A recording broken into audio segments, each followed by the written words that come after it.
We are Baltimore. We are Arizona.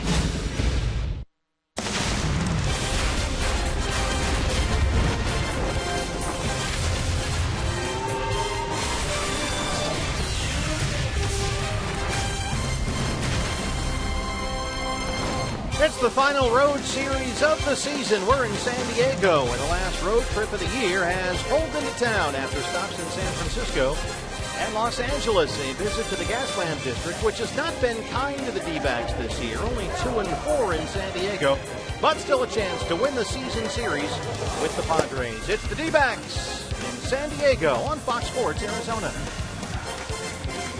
And good evening from Petco Park. Welcome to the broadcast. Steve with you, Bob Brenly along the way. This is it, the final road series of the year, the first of three against the San Diego Padres. Ruby De La Rosa working with about a week's rest tonight. He was pushed back to avoid the Dodgers, a team, Bob, that Ruby has struggled against. That works out really well for tonight because he's been very good against the Padres. Really good against the Padres in his career and this season. See the 3-0 record, ERA under 2 against the Padres this year, and all these young pitchers are being pushed to limits that they have not seen before. You'd like to have them finish strong. Ruby De La Rosa with today's start and one more chance to win 15 games this year. This could very likely be our last look at Justin Upton in a San Diego uniform. That will be fine for next year because, as always, it seems, Justin Upton has done very well against the D-backs. We'd like to get him out of the West completely so we don't have to see him nearly as often, because he has absolutely beat up on Diamondbacks pitching this year and throughout his career. And not just base hits. He's hitting for power, driving the ball to all parts of the field, not being very kind to his old team. Yeah, Justin Upton in the final year of his contract. As expected, he says he will test the free agent market in the offseason, so his days as a Padre might be almost done here. We are just about set for first pitch. Some of the young guns in the lineup tonight. Brandon Drury makes his Major League debut at shortstop. More from San Diego on the way. You're watching Diamondbacks baseball on Fox Sports Arizona.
Part by Cox Gigablast. How will you live the gig life? By Lone Butte Casino. You're in for more winning moments at Lone Butte Casino.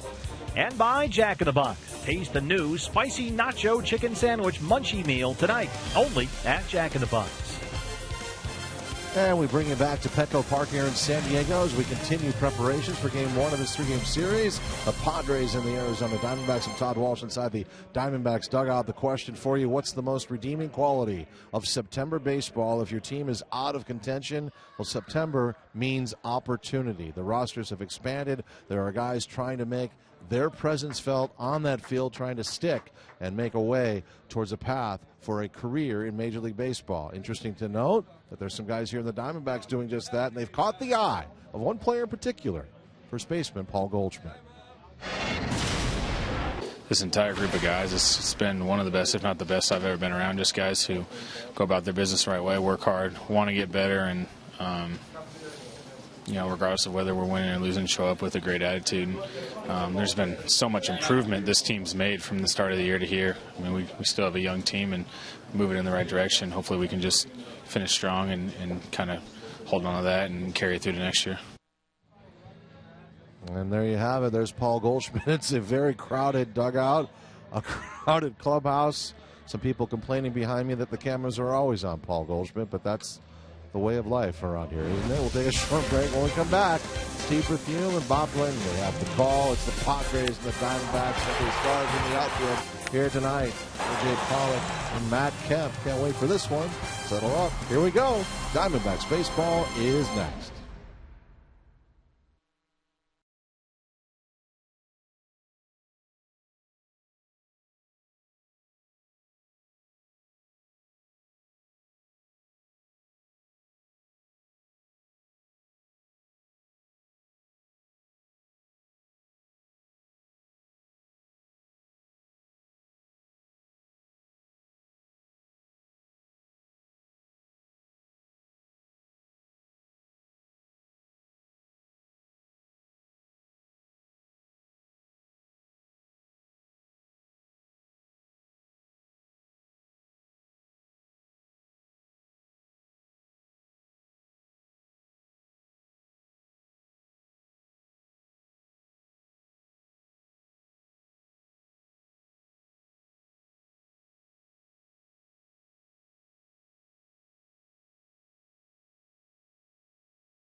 The first of 3 against the Padres here at Petco Park in San Diego before finishing the 2015 schedule at home at Chase Field next week.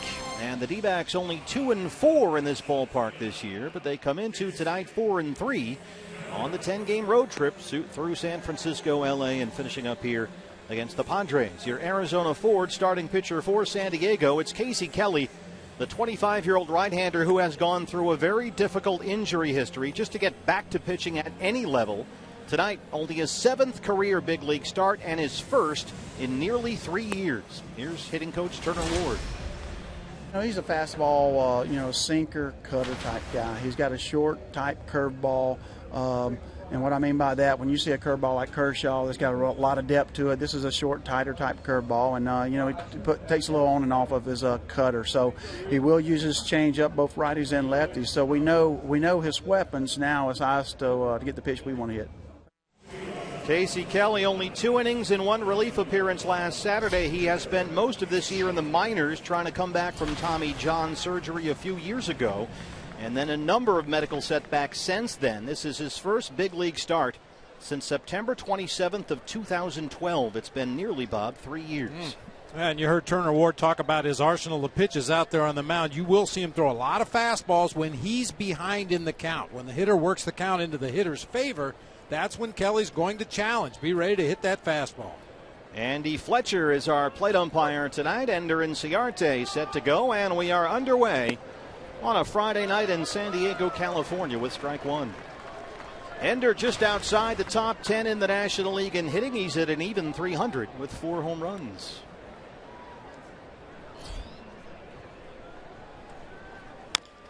Slaps it toward shortstop. Alexi Amarista charges and throws a bounce. The lineup for Chip Hale's Arizona Diamondbacks tonight. Ender Inciarte out in right field, leading off. Phil Goslin making his way to the plate. He'll be at second base tonight. A.J. Pollock out in center field. Paul Goldschmidt at first base. Good career numbers, good season numbers rather, against the Padres. What's new?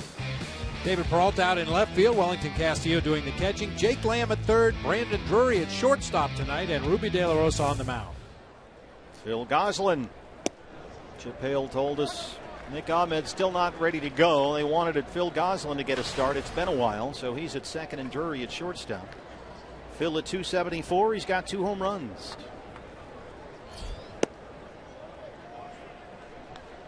And the playing time is slowed down for Phil Goslin. I think, Bob, it seems like they know what they have here. He started only 1 game since September 14th. Yeah, I think you're right. Not a lot of surprises with Phil Goslin. You know what he's capable of doing. You know that he knows what he's capable of doing.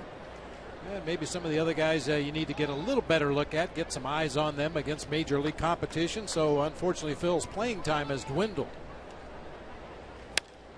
Gets this one out toward the left center field gap, and that ball will get down. Travis Jankowski over there to cut it off in front of the wall, and Phil Goslin has his 7th double.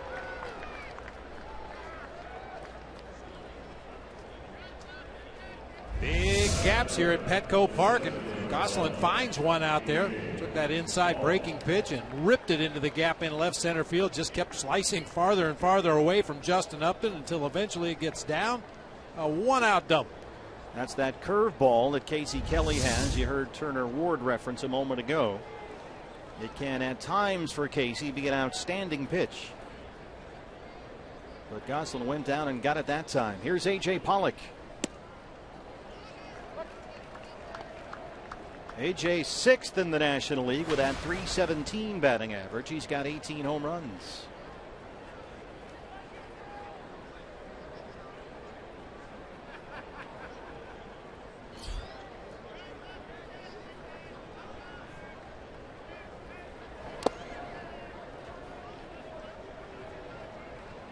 A.J. hitless in the last 2 games at Dodger Stadium. That's after he had 4 hits in the first 2 games in L.A., including 2 doubles and a home run. He has never hit very well at all in this ballpark.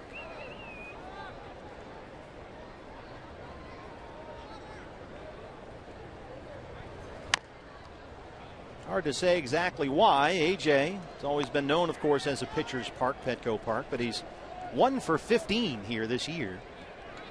And a career 174 hitter in San Diego. He does have 1 home run here. Now, the power is really not a big part of A.J.'s game. The home runs just come naturally, almost by accident. But with the big gaps and deep lines, you would think A.J. Pollock would rake in this ballpark using his speed. Yeah. This one is headed to center. Phil Goslin being waved home by Andy Green. The throw from Jankowski. Myers can't cut it off. And A.J.'s in at second. 1-0 Diamondbacks. 3 batters in.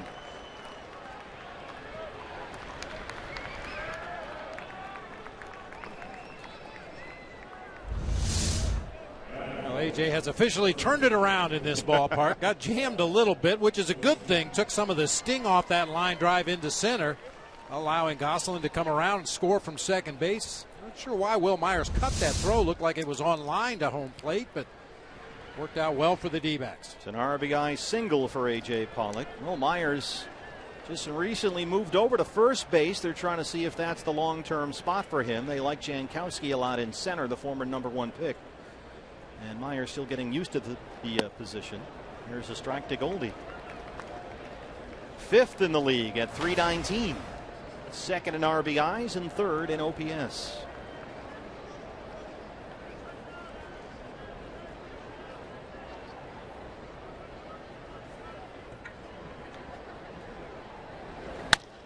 Drives this out to Matt Kemp in the right field corner. Kemp at the track, at the wall, and he can't get it. AJ will score. Goldie will stop at second, and it's 2-0 D-backs.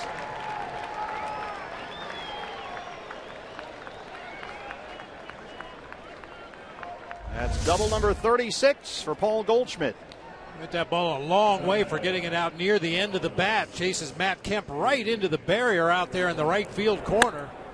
Boy, we've seen that power to the opposite field come back for Goldie recently on this road trip, and no exception here. Bangs one off the wall to drive home the 2nd run of the game. So 3 straight one-out hits by the D-backs, 2 of them doubles. Goldie at second, still just 1 out, 2 runs in, and here's David Peralta.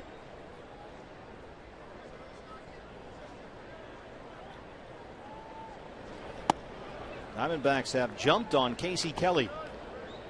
David 8th in the league at .310. He's got 16 homers.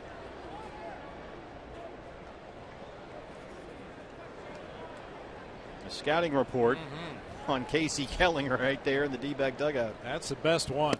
Forget the video scouting, forget the advanced scouts. When your teammate comes back to the bench and gives you a description of what he just saw up there at the plate, that's the best scouting report you can have. You can see Jake Lamb and Brandon Drury, the 7 and 8 hole hitters, listening intently. 1-1 to Peralta.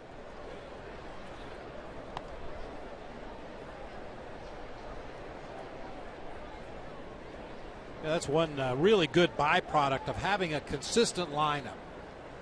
Having the same guy hit behind you every day, he becomes, in effect, your hitting coach. When that guy's standing in the on-deck circle, every at-bat you take all season long, watching your swing evolve and change, and you get into little funks, and sometimes the best guy to help you is a guy in the on-deck circle. Peralta ahead, 3 balls and 1 strike.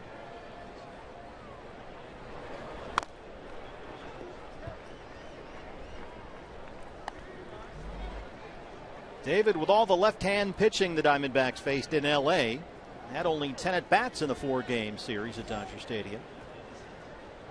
3 hits, couple of RBIs. Wellington Castillo on deck.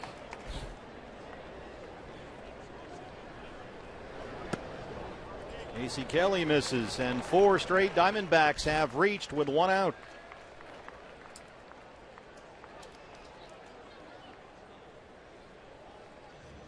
Darren Balsley, the pitching coach.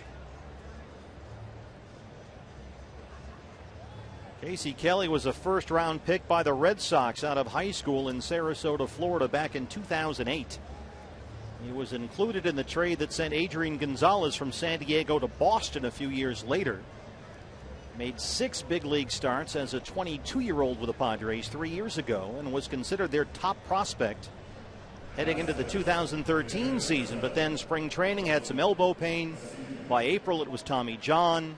He came back the following May, had to be shut down again for the year, and began this season working as a reliever in Double-A. Gradually, the innings load increased, and finally back here as a big league starter tonight.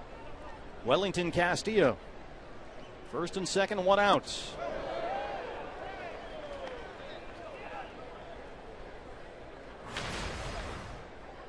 Beef at 243, 19 homers, 17 of those coming with the Diamondbacks.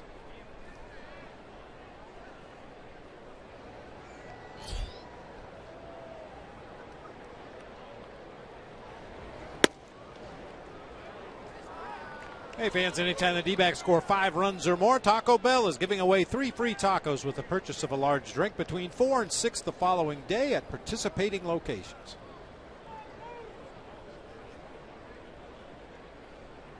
To get that in before Wellington hits this ball in the 2nd deck out there. Home run coming in 3-2-1. Lines it to Jankowski. Did not get a great break on it. Goldie has to hustle back to second. Well, that was one of those, they always say the hardest ones for the center fielder are the ones hit right at you, and that was the case there for the rookie Travis Jankowski. Yeah, that was hit hard right at Jankowski out there. Might have even been knuckling a little bit. Boy, off the bat, Goldie was breaking for third like a shot. And then realized the ball was hit pretty hard, was going to carry a little farther than he thought, had to reverse engines, and eventually slid back into second. Jankowski, a former #1 pick out of Stony Brook a few years ago. Very fleet-footed center fielder. Goldie at second, Peralta at first. 2 outs for Jake Lamb.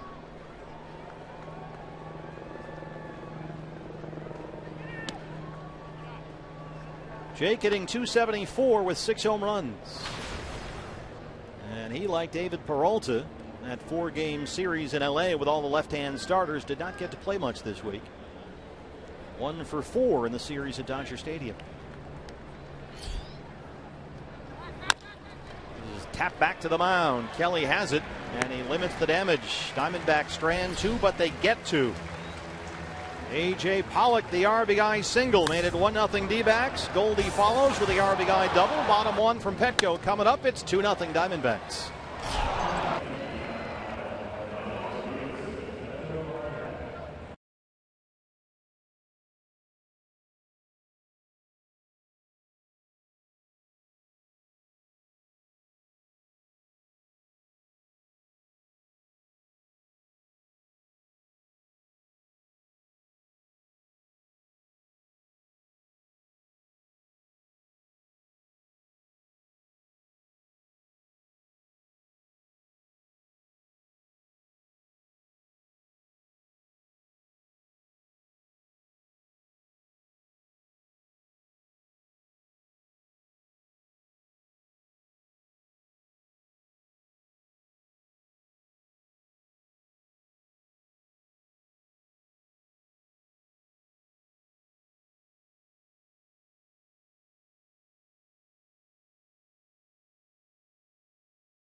$2-0 lead. He's your Arizona Ford starter for the Diamondbacks. His 31st start and pitching on a full 7 days rest after a win at San Francisco last Friday to open up the road trip. Ruby has thrown exactly 180 innings this year. That's about 20 more than he threw with the Red Sox last year, both in Boston and with AAA Pawtucket. He'll be 27 in March. He's 26 now, Bob. It seems like he is right where you want him to be in terms of his development. Ready to be a 30-start, 200-inning power pitcher in the big leagues. I think you're absolutely right. And once again, at the end of a long season here, you really like to see him finish strong. He's had peaks and valleys this year. For the most part, they've been peaks in the second half of the season. Jake Lamb at third. Can't do better than that. 1 pitch, 1 out. Yeah, you just love to see him finish strong. The lineup for Pat Murphy, San Diego Padres. They lead off with their first baseman, Will Myers. Corey Spangenberg at third base. Matt Kemp out in right field. Justin Upton, a .310 hitter with 5 homers against the D-backs this year. He'll be out in left field with Jed Jerko at second. Derek Norris doing the catching. Alexi Amarista at shortstop. Casey Kelly on the mound. And the center fielder, Travis Jankowski, batting ninth. There's Corey Spangenberg, normally the Padres' second baseman. He's in there at third tonight. Hervé Solarte out with a right hamstring issue.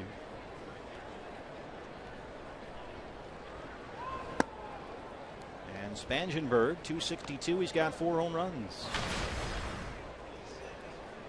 This guy, for whatever reason, has been a tough out for the Diamondbacks. He's hit .375 versus the D-backs this year.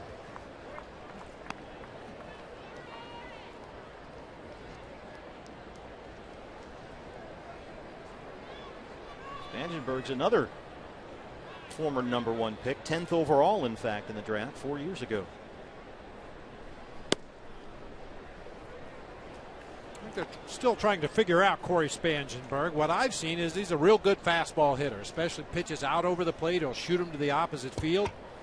I don't think the Diamondbacks have thrown him enough off-speed pitches. Carves that one foul. Yeah, you look at the guy, and he's obviously not a big, strong power hitter. He's not going to hit the ball out of the ballpark very often, so I just go after him with fastballs away. Well, that's playing right into his strength. He's got a .300 career batting average against the D-backs in 19 games.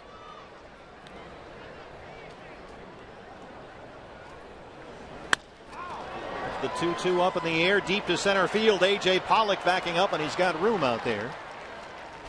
2 down. Let's take a look at our Valley Honda keys to the ball game. I've talked about it already in the open of the show, and already in this inning. I'd really like to see Ruby De La Rosa finish strong. Have a solid off season, take a little downtime, and then start to get ready for next year with good memories of the finish of the season. And got to keep up, down. Keep up, down. Yeah, keep up and down. We've documented very extensively how good he has been against his former team. Love to take the bat out of his hands whenever possible. Matt Kemp has got a bat in his hands up there, batting third, and there's strike one. Kemp, 265, 23 home runs. He is third in the National League in RBIs. Needs one more for 100.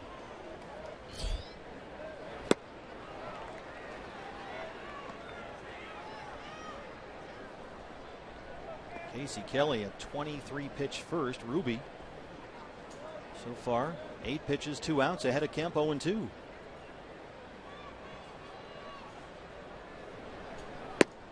Good pitch. Why? Because it was off the plate. You know, sometimes you get a little greedy, you jump ahead in the count 0-2, and you think, boy, if I throw that perfect slider that starts in the middle of the plate and breaks off the outside corner, maybe I'll get another swing and a miss. But the best thing to do is scoot it way out there. You don't really care if you miss, especially the way Ruby's been commanding the ball through his first 9 pitches. You just don't want to make a mistake on the 0-2 pitch, throwing a breaking ball to a dangerous hitter. Try to lead him out of the zone. If he doesn't swing, go right back to work on the next pitch. But now you've got him back even, 2-2. They go down there with that slider. Kemp chases, and Ruby works a 1-2-3 first. There's your shutdown inning right away to start the ball game. He strikes out Kemp. It's 2-0 Diamondbacks.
Lead off the inning for the Diamondback. I threw this out the other day, BB, and the boys in the truck put this together. I thought Brandon has got a little Chipper Jones in him, and it's not a bad comp.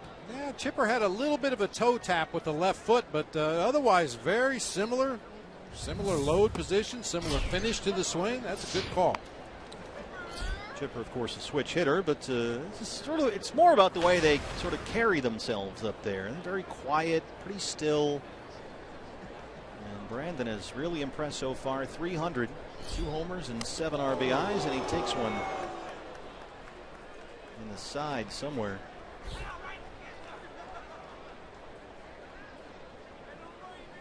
Somewhere around the ribs or the hip. Hitters always try to drop that left elbow down to protect their rib cage, but that one hit below his elbow. Right on the belt loop there on his left hip. So Drury's aboard to lead off the second. Here's Ruby De La Rosa. Spangenberg comes in from third. Pitch misses away, 1-0.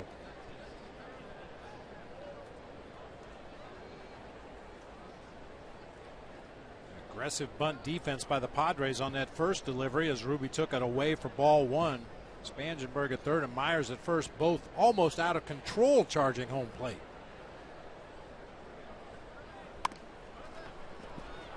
That's a fair ball. Play at second is in time. Anthony Johnson down there says they got the force on Drury. Ruby's aboard, 1 away. I'm not so sure they did get the force. I think Amarista might have tagged him on the helmet as he slid past right there. It looked like the throw pulled the Padres shortstop off the bag here as Derek Norris fires to second base. But Amarista has the presence of mind to slap the tag down on the helmet of Brandon Drury as he went sliding by. Yeah, the foot is clearly not on the bag when he catches the ball. You see the signal from Anthony Johnson. Got him with a tag. So Ruby aboard. They at least erase the lead man. 1 out for Ender Inciarte. Ender grounded out his first time up.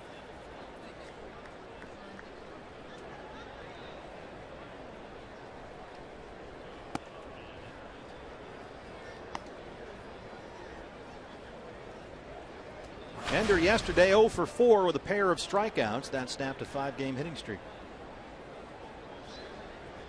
We talked about the last couple of days. You'd really like to see Ender get hot here at the end of the season, finish in that top 10 in batting. That would be a thing of beauty to see 4 D-backs in the top 10. Well, that's one way to go about it. He slaps it the other way. Upton has it close to the left field line there. 2 on and 1 out. That's the 4th hit for the D-backs. That's the approach that has worked so well for him. Third baseman is always drawn in to protect against a bunt and just try to slap it by him into left field. Perfectly executed. D-backs threatening again. Here's Phil Gosselin, who doubled and scored his first time up. Getting the start at second base tonight.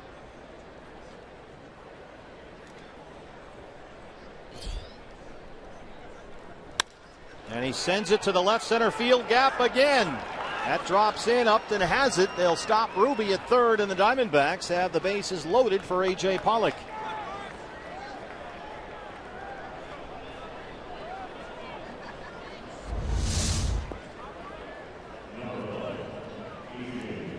One thing we've seen from Gosselin, he's a good low ball hitter. He really likes to go down and dig them out.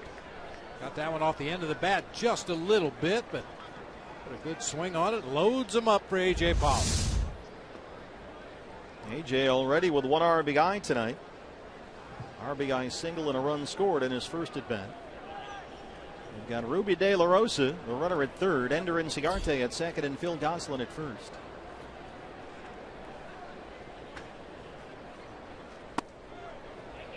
Casey Kelly laboring here in his first major league start in almost 3 years. He's missed up and in at least 3 or 4 times in this game with what I think is a curveball. He's just not really getting a good grip, not pulling down, getting the rotation on that pitch to make it take the break. All straying up and into the right-handed hitters. There is activity in the Padre bullpen already. Adrisamir Despaigne, they got the long man getting cranked up just in case. This is it for Casey Kelly. Remember, he has spent most of this year working in relief.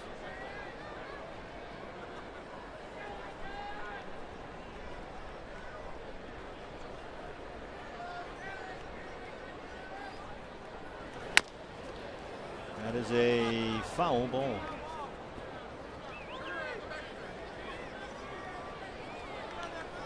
Darren Balsley, the Padres pitching coach, says he sees Casey Kelly as a major league starter, and a good one, he said. Now, whether that happens next year, whether he's in the bullpen, whether he needs more seasoning in AAA, they'll see. But this is a very good athlete. Good velocity and movement. They love the curveball. He's just gone through so much with injuries the last couple of years. He just hasn't pitched. But still just 25 years old. You mentioned a really good athlete. Signed a letter of intent to play quarterback at the University of Tennessee. And given all of his injury history, you'd like to see what he would look like, getting some appropriate amount of rest at the end of the season and get on a real rigid off-season program to rebuild that arm strength and see what you have next spring. I don't think it's really quite fair to evaluate him based on this start alone, since it's been so long since he's been out there competing at this level. Yeah, just getting him out there tonight to take the ball and start the game really is the victory at this point in the Casey Kelly timeline. 2-2 on AJ. Gets this up in the air, deep left center field, way back, and that ball is gone. A grand slam. A.J. Pollock, there it goes. That's his 19th, and it's 6-0 Diamondbacks. Driving the bus, the first career grand slam for A.J. Pollock.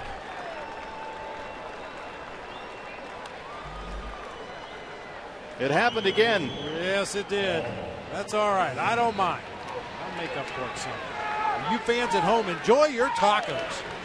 That ball was smoked in this ballpark. You don't see a lot of balls hit that hard out to left center field here. Just a center cut two-seamer that didn't have much sink on it at all, and A.J. barreled it up to Despaigne, who will be in this game before too long. Everybody wants to drive the bus. A lot of D-back fans here with us this weekend. Nicely done. We always have a good contingent of Sedona Red here at Petco. Oldie pops it up, short right center. Kemp coming in. 2 down.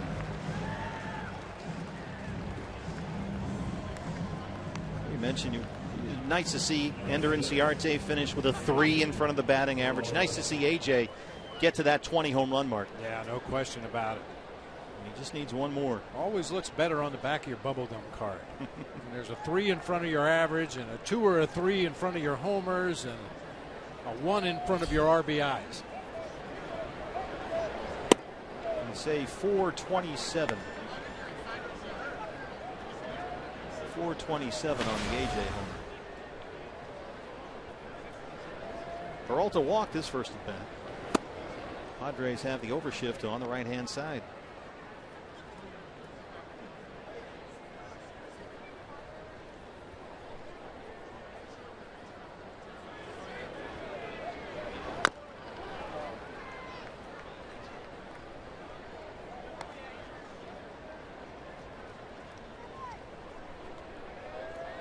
AJ, second in the National League with 82 hits since the All-Star break. But he's got 2 more here tonight. A single, a grand slam. He's scored twice. He's got 5 RBIs in 2 innings.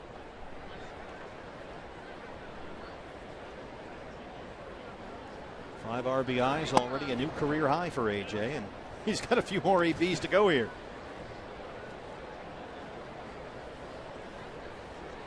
2 balls and 2 strikes on Peralta.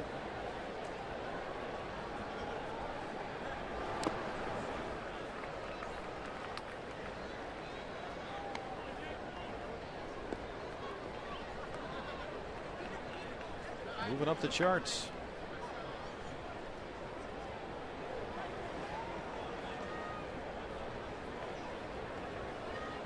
Three and 2.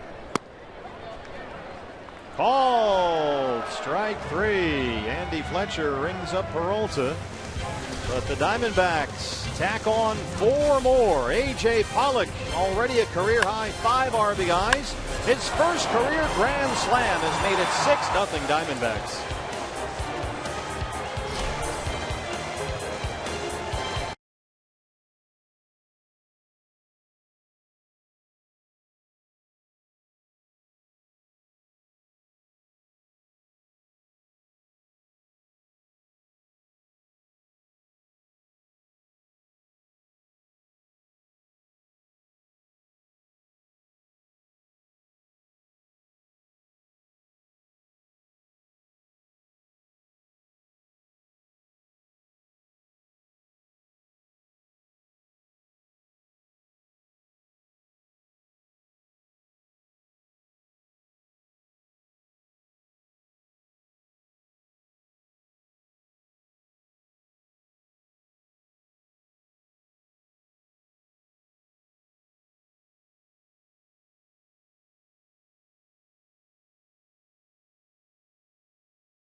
Slam in the second, and it's 6-0 Diamondbacks as Justin Upton leads off the home half here against Ruby De La Rosa. I'm not saying, I'm just saying it's a good triples park there.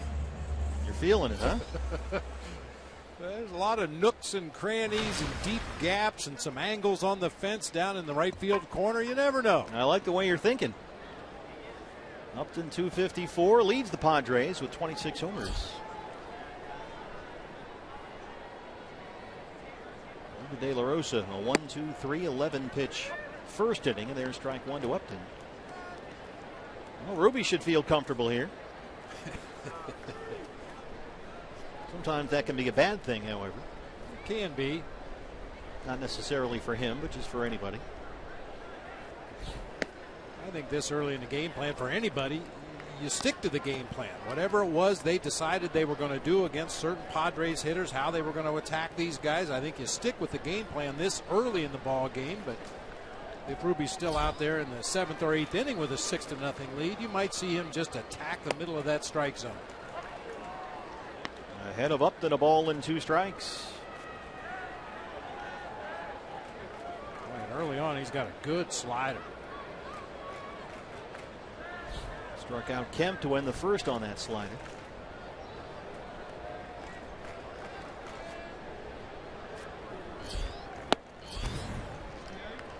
Missed with a fastball, and it's even 2-2.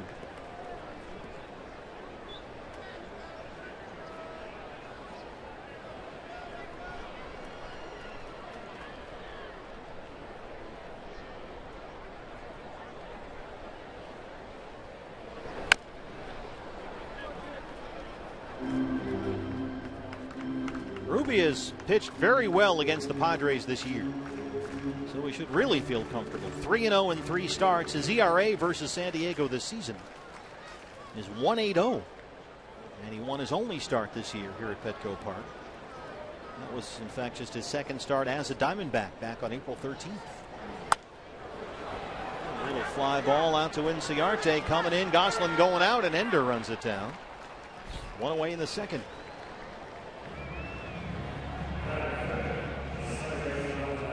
April 13th, Ruby beat the Padres. 3 runs, 6 hits, 6 innings, a walk and 5 strikeouts. Beat him again at Chase Field, twice in fact, May 7th and June 19th. He went 7 full innings each time. There's the line the last time he faced him, middle of June. Jed Jerko.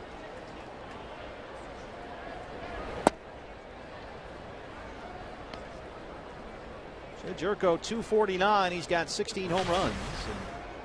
And the walk-off winner in the Padres win over the Giants here Wednesday night. Padres won Wednesday and Thursday versus San Francisco, both times on walk-off hits.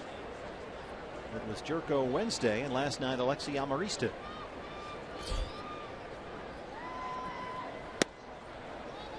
This was Jed Jerko beating the Giants on Wednesday.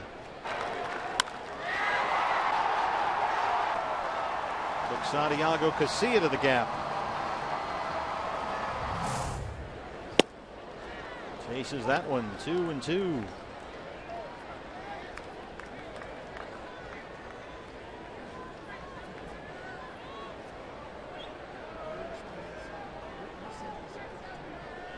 Giants in Oakland tonight lead 2-1 over the A's in the 3rd inning of that ball game. A couple other games of import as far as the wild card standings go. Jerko looks at a called strike 3. Boy, Andy Fletcher's called a couple of wide strikes. Oh, man. All right. Well, keep in mind, it's been a long season for the umpires, too. Apparently. They get a lopsided game early. That strike zone figures to get a little bit larger. Swing those bats. Now, is tomorrow the Moneyball game, the Hudson Zito start in Oakland? I believe it is, yeah. Mark Mulder will be there as well, throwing first pitch. Here's Derek Norris, a former Oakland A. What else is going on tonight? Because we're watching, I watched that Pirate Cub game. Yeah, what a finish. Boy, those strikeouts are going to come back to bite the Cubs. It bit them today. Castro hit a ball off Melanson in the 9th. He was the tying run at 3rd with 1 out. bottom 9, and they had Soler and Baez come up against Melanson, 2 big-time strikeout guys. They both punched out, tying run at third. Like they were battling wasps. Those big swingers. Wailing away. Against that Melanson curveball. That's going to be a problem for them. I think so. I mean, any team that is so reliant on the long ball and doesn't really mind about strikeouts, when you get into postseason, you don't see the 4 and 5 starters. You don't see the middle relievers. You see the best that the other team has to offer. And there's a reason the other team is in the postseason, probably because their pitching is really good. So you get guys on the mound that can command their pitches. And an overly aggressive swinging team, that's not a matchup I like a whole lot. Broken bat flare, left center field. It drops in for Norris. The first hit for the Padres.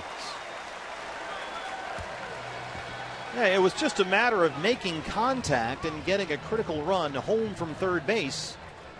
But they just couldn't make contact. And so the wild card right now, the Pirates looking very good to host that National League wild card game against the Cubs at PNC Park.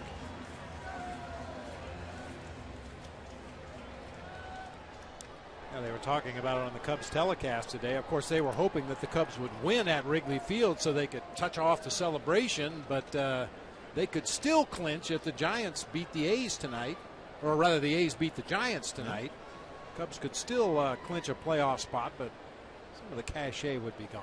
That was last night's walk-off hero, Alexi Amarista, getting a rare start at shortstop tonight. As Pat Murphy's had to move his infielders around with Solarte injured. 213 for Amarista. He's got 3 homers.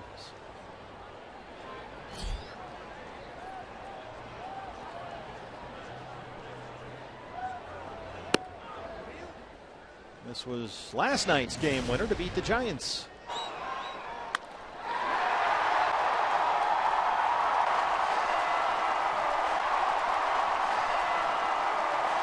It was the 3rd career walk-off for Amarista. He actually beat the Diamondbacks with a walk-off single back in September of 2013.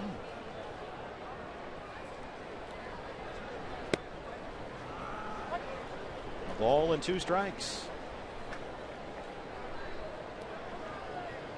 Strikeouts are not supposed to be a big deal anymore. It's part of the game.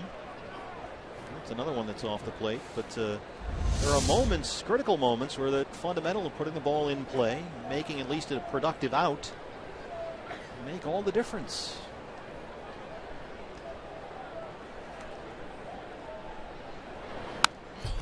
There were actually 3 strikeouts in that 9th inning from Melanson. He got Miguel Montero earlier in the innings on a curveball that bounced in front of home plate, and then got Soler and Baez on almost the identical pitch, a short curveball. Aggressive hackers.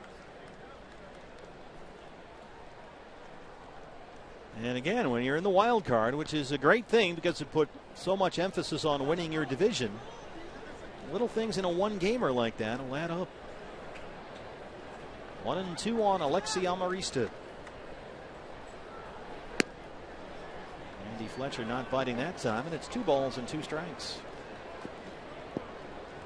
Dodgers are getting beat by the Rockies 7-4 in the 7th inning. The one I've been keeping an eye on, the Rangers and the Astros. Rangers up 6-2 in the bottom of the 6th inning. Boy, the Astros, they might mess around and not make it. And that final 3-game series at Chase Field is going to be a big do or die, make or break 3 games for Houston. All the more reason to come out to Chase Field. I was thinking about that today. You know, early in the season, April and even into May, you'll hear managers and players talk about, oh, it's not a sprint, it's a marathon. We've got a long way to go. Well, it's time to sprint. Put your head down and start running as hard as you can toward that finish line. Yeah, they got swept at Texas, the Astros, and just haven't been able to regroup. And boy, Jeff Bannister's done a remarkable job in Texas. There goes Norris on the 3-2, and it's fouled back. There was actually some news on that today from Chip. He told us that Patrick Corbin will make one more start this year. That'll be Thursday at Chase Field against the Rockies. So Robbie Ray will start Tuesday in the series opener against Colorado. And so Robbie would then most likely pitch that season finale Sunday game against Houston, if the game still means something for the Astros. If not, then maybe they figure something else out for Sunday. But Right now, Robbie Ray is set to start that final game. There's a fly ball to center for A.J. Pollock. Ruby De La Rosa's got a 6-0 lead.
Adjustments he's making in-bat adjustments, which are impressive for a young guy.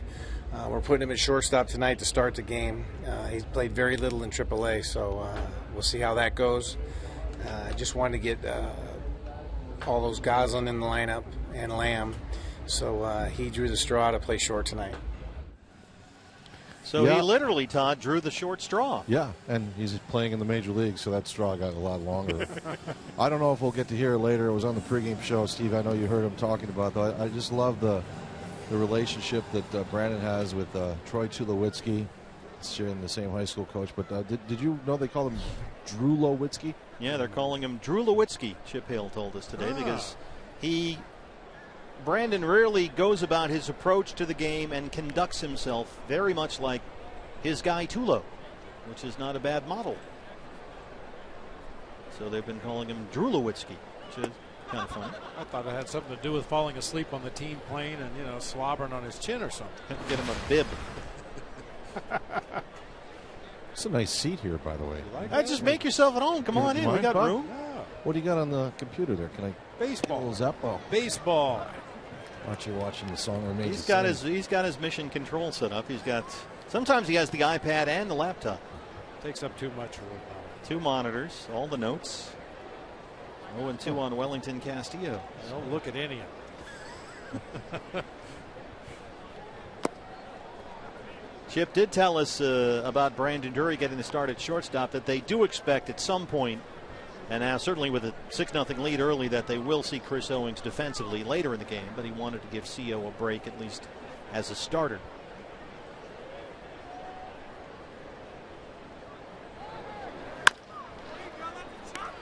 That's Chopper to Spangenberg at third.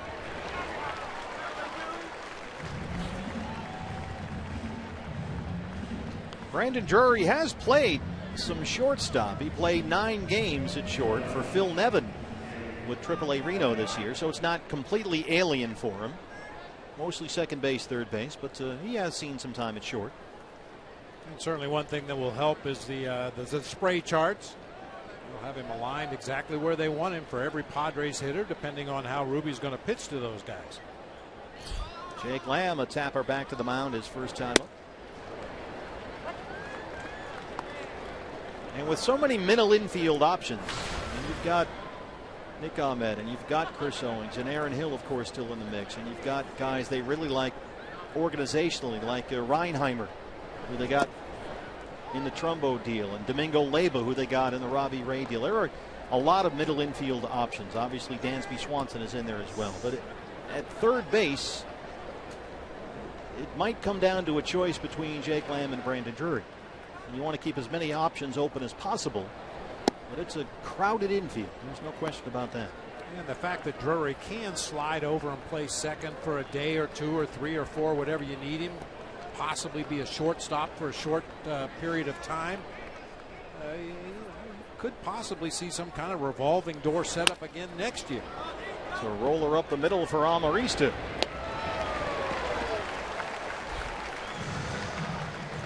They have a lot of decisions to make in the offseason. It's going to be a very compelling offseason for the Diamondbacks front office and D-backs fans to see what they do. A lot of different ways they can go. Not only do they have options here for their own ball club, but you would figure with that surplus of middle infielders and the fact that Diamondbacks have made no secret about the fact they're going to be looking for pitching help. It helps to have a surplus, a depth at those middle infield positions. And a lot of them are very good young players that many other teams would be interested in. You just have to make sure you pick the right guy. That's the secret, isn't it? Brandon was plunked on the hip by a pitch in his first at bat. Well, what a series he had at Dodger Stadium. Started all 4 games. Went 7 for 16. 2 doubles, 2 homers, 5 RBIs. The first 2 home runs of his big league career. And he's only 23. Chasing some pitches here against Casey Kelly. Just the poise that he played that entire series with. Didn't look overmatched whatsoever. The surroundings didn't bother him, even though he had sat in that stadium many, many times watching ball games as a kid. Just went out there and went to work like a professional. When you don't often see Clayton Kershaw hang a nothing curveball like that, and to Brandon's credit, he made that, and Chip talked about that, the mid-at-bat adjustment, and you picked up on that as well, and just crushed it. And another at bat against Kenley Jansen I thought was very impressive. After seeing that cutter a couple of times, he kind of altered his swing a little bit, changed his sights, and had a real good at bat against Kenley Jansen. Matt Kemp runs that down in right center, and that's now 5 in a row, retired by Casey Kelly, who's settling in a bit, but the Diamondbacks have a 6-0 lead.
Face off as coaches as interim featherweight champion Conor McGregor and Uriah Faber join the all-new season of The Ultimate Fighter. The mayhem continues Wednesday only on FS1. Ruby De La Rosa, thanks to an A.J. Pollock grand slam, staked to a 6-0 lead as the Padres pitcher Casey Kelly, batting 8th in the lineup for Pat Murphy, leads off the San Diego third. This guy is an athlete. Bob talked about the idea that Casey Kelly was recruited to play quarterback at the University of Tennessee. He was an outstanding high school quarterback in Sarasota, Florida. threw for more than 4,200 yards, 37 touchdowns. But when the Red Sox made him a first-round pick, that was the end of football. The interesting thing was when Boston drafted Casey Kelly, there was a lot of debate. Is he better as a shortstop or a pitcher? He was that good at both. The first-round pick. And he picked pitcher, but he has just had a litany of injury issues. Yeah, he hit .473 with 5 home runs and drove in 31 in his senior year of high school. He went 8-1 with a 116 on the mound. Rolls that one to Jake Lamb at third. His dad played baseball, Casey Kelly. His father, Pat, former major league catcher. And this year a manager in the Reds farm system, Pat Kelly, Pensacola. How about this? Pat Kelly, Casey's dad, played 13 seasons in the minor leagues. All that baseball, and he played 3 games in the big leagues. He got 3 games in the big leagues with the 1980 Toronto Blue Jays. Went 2 for 7. Best 3 days of his life. I bet. It's Travis Jankowski. He's 25 games into his big league career. 219 with a homer.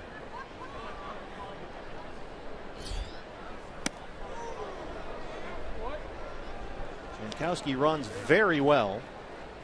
And so Jake Lamb will play in on the grass at third base. Goldie in a bit at first.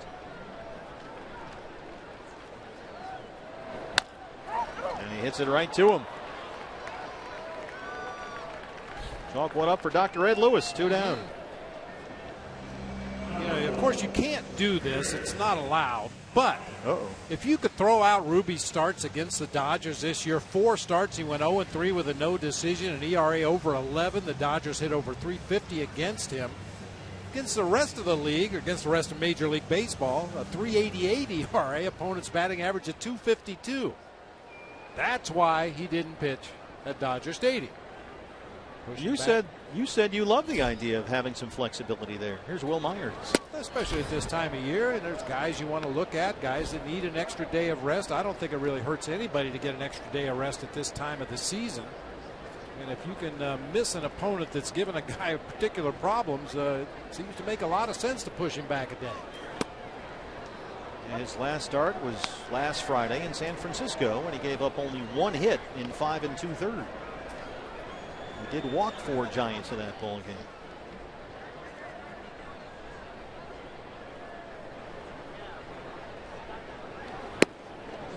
And the speculation is, and with Ruby you can only speculate because who knows what's going on in there, but of course he came up as a Dodger, was signed by the Dodgers before he was traded to Boston. Maybe he presses too much against his former team. That's the theory.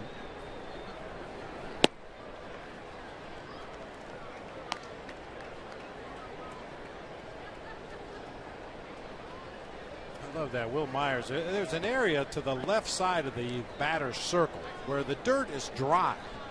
Of course, Will Myers doesn't wear batting gloves, so every now and then when he needs a little dirt in his hand, he runs over to that area by the third base on deck circle to grab some dry dirt. He's worked the count full 3-2. There's the Will Myers dirt and the Will Myers bare hands. Well, he's just looking for dry dirt anywhere. He knew there was some over there on the edge of the batter's circle, so he went back there the first time. Boy, we've seen Will Myers with tape on his fingers, calluses and blisters. Just wear gloves.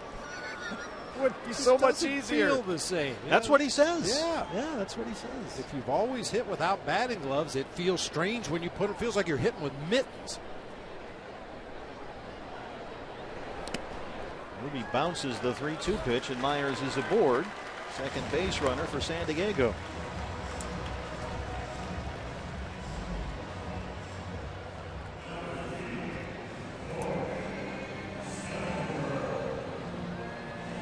Corey Spangenberg now. Spangenberg flied out deep to center his first time up. Showed you those walk-off hits for the Padres the last couple nights against the Giants. There was another one even a few days before that, and Corey Spangenberg scored the run in all 3 of the walk-offs. Well, you got to be on base.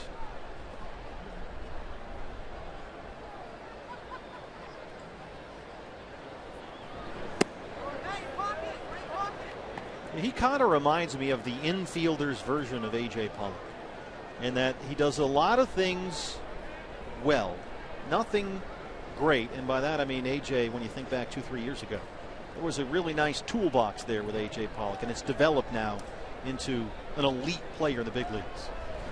But if you go back 2 or 3 years, A.J. looks a lot like Spangenberg does now. You know, a young guy, skinny guy. He'll hit line drives. He'll run really well. He'll play good defense. Nothing jumps out at you, but you like the whole package. And Spangenberg, a very well-regarded prospect, 10th overall pick in the draft.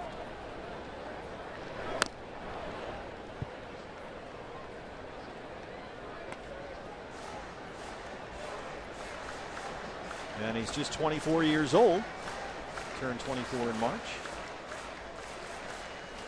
Bud Black was trying hard to convert him into a super utility type Ben Zobrist guy. Play second, play short, play third, play right, play left. Spangenberg under Bud Black played a bit of everywhere. He's played mostly second base under Pat Murphy. But in there at third tonight. 0-2.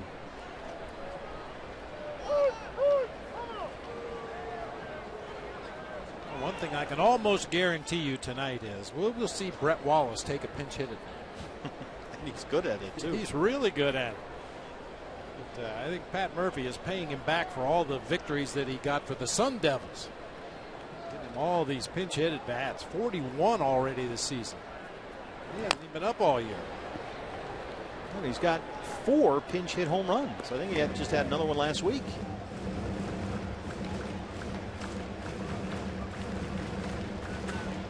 Oh, it was Tuesday. Yeah, Tuesday night against the Giants right here. Brett Wallace is hitting .366 as a pinch hitter this year. And it's a big sample size. It's not just a couple of at-bats. Still 0-2.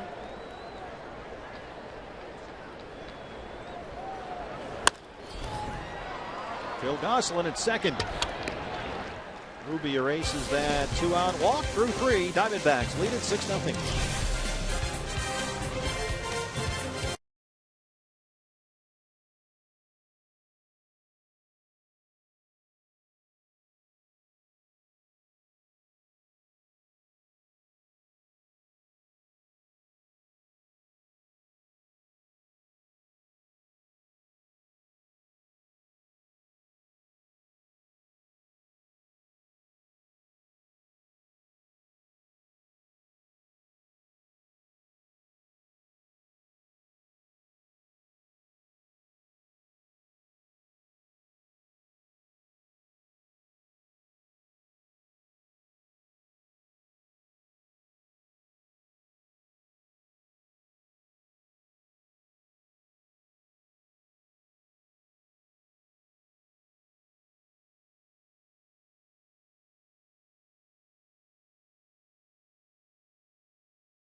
Ruth and Steve Pate. They are from Chandler. They are here. How about this, BB? Ruth and Steve are celebrating their 35th anniversary this weekend here in San Diego with the Diamondbacks. And they tweeted out this photo. Together since 1980. So our heartiest congratulations to Ruth and Steve Pate from Chandler, Arizona. There they are. They're representing D-Back Nation, wearing the Sedona red on their 35th anniversary. So congratulations, guys. Outstanding. ran into another couple from Arizona waiting in line down at one of the concession stands, and they told me they'd been to over 75 games every year. How about that? Season ticket holders at home, they make the trip over here to San Diego. They go to San Francisco. They've been to Seattle this season. Expand that brand. Worldwide, Australia. D-backs contingent spent a long time in Japan this year.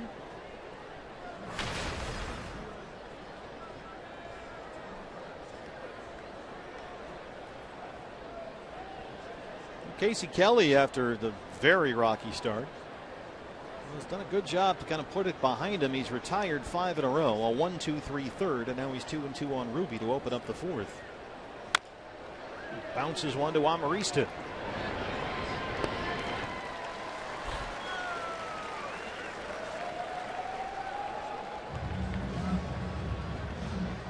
One away for Ender and Ciarte.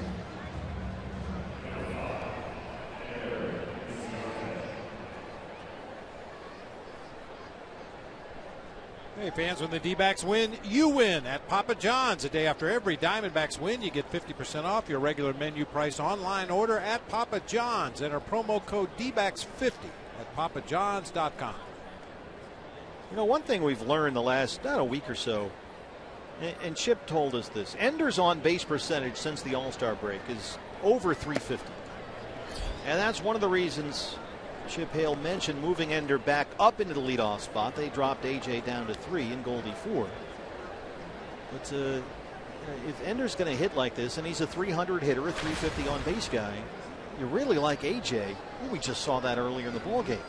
And we've talked about this, Bob, all year long. He's a run-producing, middle of the lineup bat. He's very effective as a leadoff man, AJ.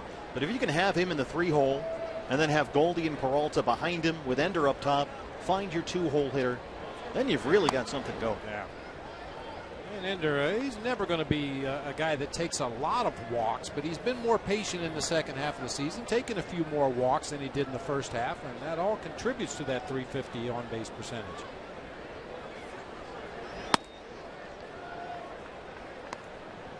Three balls and a strike. Ender singled and scored his last time up. Phil Gosselin 2 for 2. He's got a single, a double. He scored twice.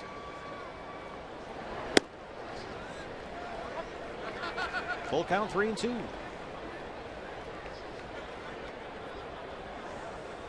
I like how Casey Kelly has a Padre themed mitt right there.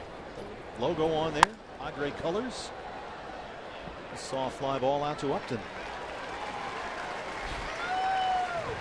Got on glove day here at the ballpark. It looks like it, doesn't it?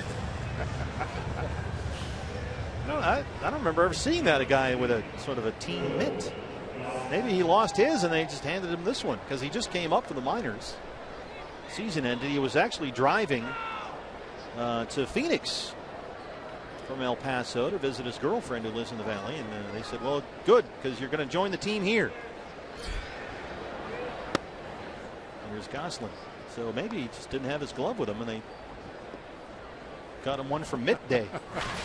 Went to marketing and said, what do you got left up there?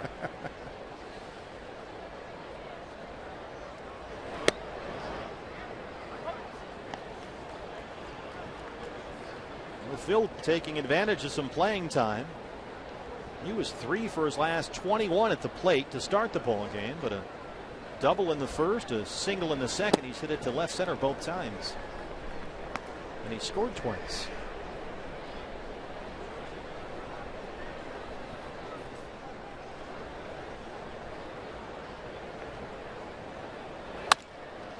It's it the other way. A slow little tapper to Myers at first. And Casey Kelly is now retired 8 in a row. But the Diamondbacks hold a 6-0 lead.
Valley Honda dealer, where you'll get more standard features for less money. CenturyLink, your link to what's next. And by Mix One, great taste, no face, available at local retailers. San Diego, California, Diamondbacks all over the Padres, 6-0. They got 2 in the first, RBIs by Pollock and Goldie, and then 4 in the second on A.J. Pollock's first career grand slam. And so Ruby De La Rosa in the rocking chair right now. He's given up only 1 hit. He leads at 6-0. And Matt Kemp leads off the San Diego fourth.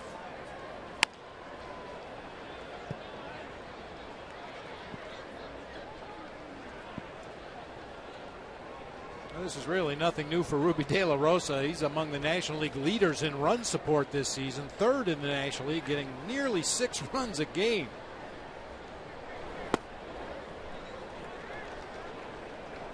There's one on every staff. There's one guy that gets a ton of runs, and then there's another guy that can't get any.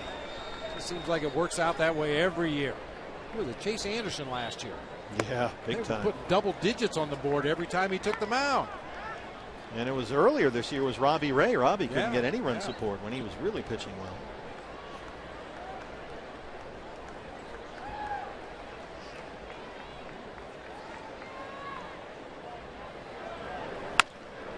Base hit for Kemp. Just the second hit for the Padres, a leadoff single. Speaking of pitchers, there was another announcement from Chip Hale before the ball game today. Yolis Chacin was announced as the scheduled starter for the game here Sunday. Now that has been changed. Chip told us today that Zach Godley will now start that ball game Sunday. And we may see Yolis Chacin pitch there as well. I don't want Zach to, go 8-9 innings. But Godley will start, and Chacin may pitch in that ball game in relief. We'll see. We've seen Godley warm up a couple of times recently in Los Angeles as a reliever, just in case. Never got into the ball game, but as you said, now we'll take the ball on Sunday. Justin Upton flying out to right his first time. First pitch swinging, Goldie in foul ground. He has room. That's the first out in the fourth. Well, that was one of your keys to the game. Keep up, down. I like it. So far, so good. Hey, fans, now's the time. Tweet us your strongest fan photo using the hashtag AZDataStrongFan with the hashtag and the Twitter and the whole thing. And you might see your photo in a Diamondback broadcast brought to you by T-Mobile. Jed Jerko struck out looking in his first at bat.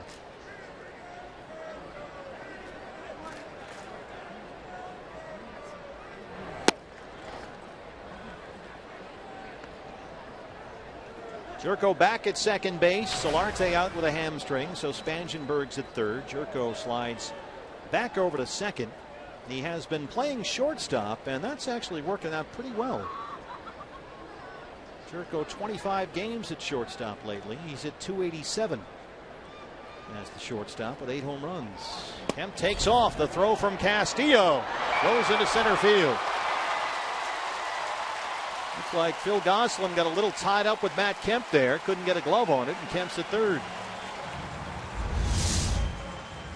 That's an error on Wellington Castillo, E2. You see that throw tailing violently as they got out there near second base. It looked like Wellington just didn't get seams that time when he threw to second base. And if you don't have a good cross seam grip when you make that throw, it's going to tail quite a bit. And that time it tailed right back into the runner. So you really do have to kind of adjust, almost like a quarterback grabbing the laces on a football. Oh, yeah. I mean, even when guys are just playing catch in the outfield before the ball game, it's a good habit to get into. Always try to get that cross seam grip before you throw the ball back to your catch partner. So now Kemp's at third, a 1-1 count on Jerko. And that'll get the run in. Brandon Drury. High throw. Goldie gets the foot down in the bag. Kemp scores it at 6-1. RBI for Jerko.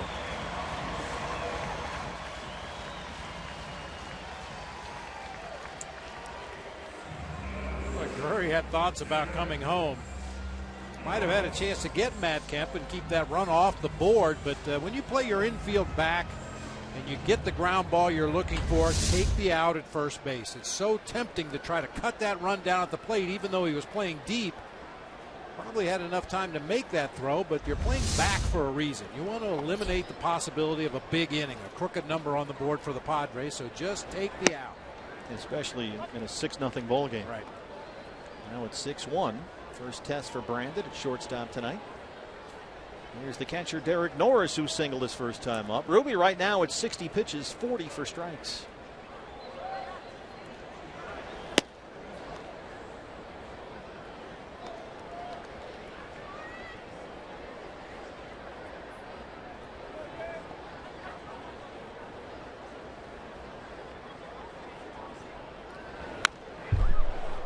One and two.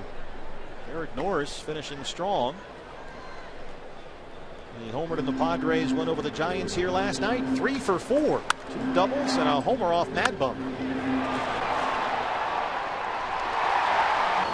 Off the new fence. A relatively new fence a couple of years ago. Morris's home run is first since August 14th. It had been 32 games. He's been slowed by a bruised left wrist in the last month or so. Saw him take that foul tip right square on the hand the last time we saw the Padres at Chase Field. It's amazing he didn't break it. High pop up, short left center field. And Peralta's got it. That's the end of the fourth, but the Padres get one. Diamondbacks have a 6-1 lead. Here's what's next, brought to you by CenturyLink. A.J. Pollock so far, a single and a grand slam. He'll lead it off in the Diamondback fifth.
Here, Steve Berthune, Bob Brenly, and Todd Walsh with you. Diamondbacks lead the Padres 6-1 as we start the fifth with A.J. Pollock, who has done almost all the damage so far. A.J.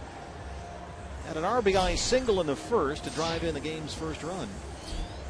And then hit a grand slam in the second, the first grand slam of his career. So he's already got 5 RBIs in 2 at-bats, and here he is to lead off the fifth.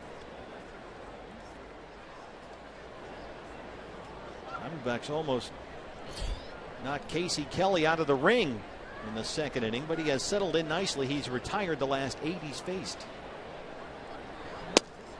And there's strike one.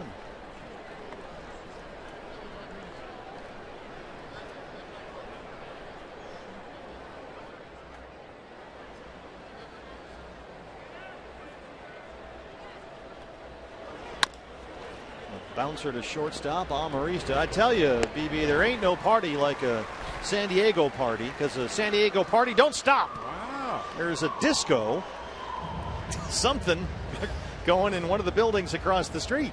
I thought you just left the door to your room open and a party broke out. Well, that's usually the case, but this time it's I tell you, there's something going on up there. Yeah, I noticed those lights flashing in the last half inning. It looked like a fire drill, but it turned out to be a disco. At least an impromptu disco. Here's Goldie. An RBI double. He's 1 for 2.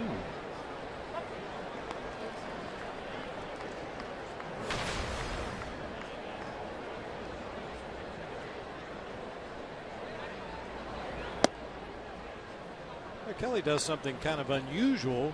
Watch that first step after he gets a sign from Derek Norris. He steps straight back. There you go. Yeah, most pitchers angle it a little bit to the side. Some guys even step toward first base with that first step to get their windup started. But Kelly steps directly back towards second base. I think that's to keep him square to the target. Yeah, I'm sure it has something to do with staying on line to the target.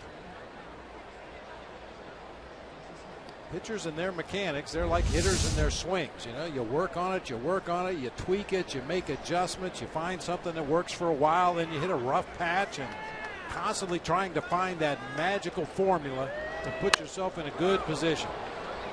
Matt Kemp takes an interesting route to that ball. Trying to fight it in the lights, most likely. That's now 10 straight set down by Casey Kelly. Another opposite field night so far tonight for Goldie. His double came to right field. Both of his flyouts have come to right field. David Peralta has walked and struck out.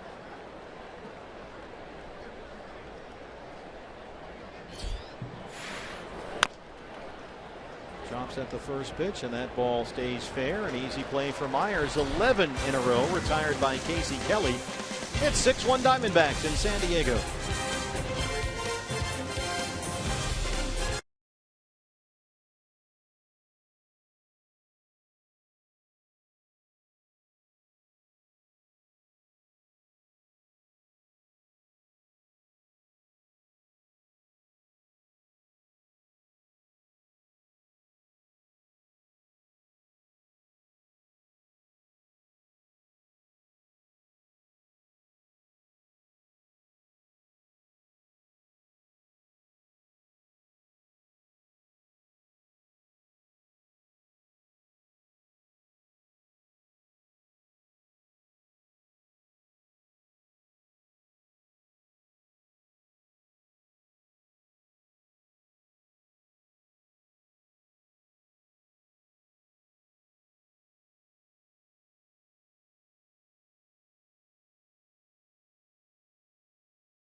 Watching Drury take Kershaw over the fence yesterday, watching Pete's first 2 at-bats and the 2 pinch hits he got. I know Jamie was up early in the year. The pitchers that have come in and done a fine job.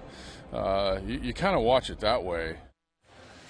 Todd Walsh back here at Petco Park. Phil Nevin, manager of the Aces in Reno. The season is over there, of course, and he is here with the September call-ups. His crew out here trying to make an impression. Steve and Bob. There'll be a featured part of our pregame show tomorrow night, an extended conversation with him. And it was interesting to talk to him also about just the fact that he's been in the managerial interviewing process. Talked to the Diamondbacks when the job was open here, the Houston Astros. So a lot like Chip Hale, who's made his way through those interviewing sessions for a few years before he got that big job. You feel like Phil's probably on his way at some point, right? Yeah, you would think so. I'm sure that's something Phil Nevin would really look forward to, an opportunity to manage at the major league level. You think about a minor league manager, like you said, it's like a dad. You know, you're part of the reason those guys are here. You know, you had to do all the extra work, smooth out the speed bumps in their game.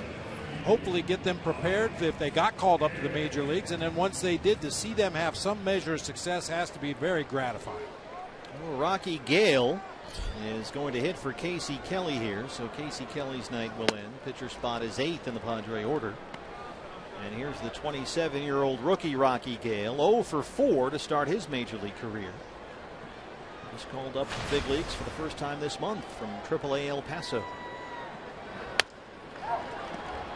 It's it right to Goldie. Quickly 2 down. Phil Nevin, of course, a great Padre player.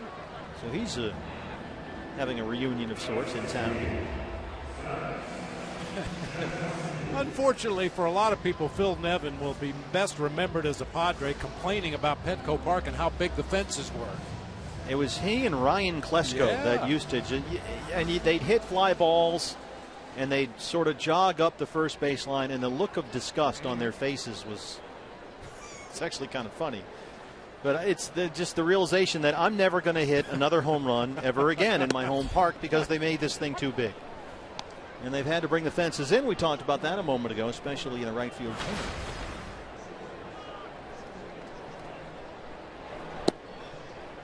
How was the Murph? It played pretty fair. I mean, the fences were fairly short, but the ball didn't seem to carry particularly well.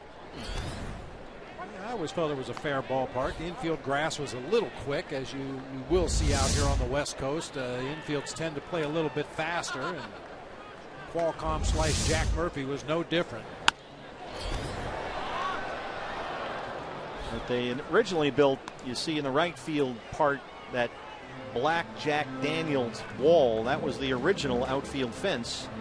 See where it says Jack Daniels there, that black thing. And then they built that extra whole section of seats to bring the fences in and created sort of a party deck there, whatever you want to call it. But the black wall was the old fence, and it seemed like no left-hand hitter could hit it out of here.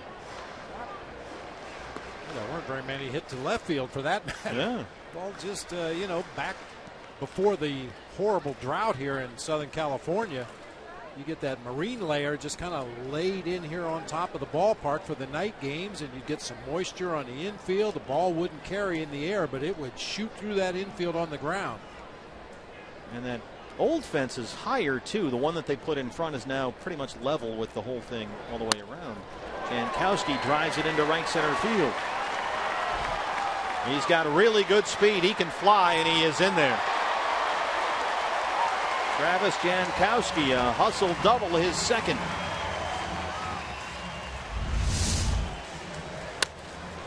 Yeah, because this ball is not misplayed at all. A.J. Pollock took a good line to the baseball, got to it quickly, spun around, got off a strong, accurate throw to second base. Jankowski just outran it. Travis Jankowski played collegiately on the Stony Brook team that went to the College World Series a few years ago. First round pick in 2012 by the Padres. He can really run. He's a very good defensive player. And the question is, will he be able to hit enough to be their everyday center fielder next year and allow them to move Will Myers perhaps to first base where he is tonight? And here's Myers. They figure to lose Upton to free agency. That would allow them to put Jankowski in center. And then you've got Kemp, of course, in right. So there's a natural spot for Myers at first base. He says he loves first base, Will Myers. He's going to get some more of that dirt. He is very happy at first. That's where he says he'd like to stay. Came up as a catcher.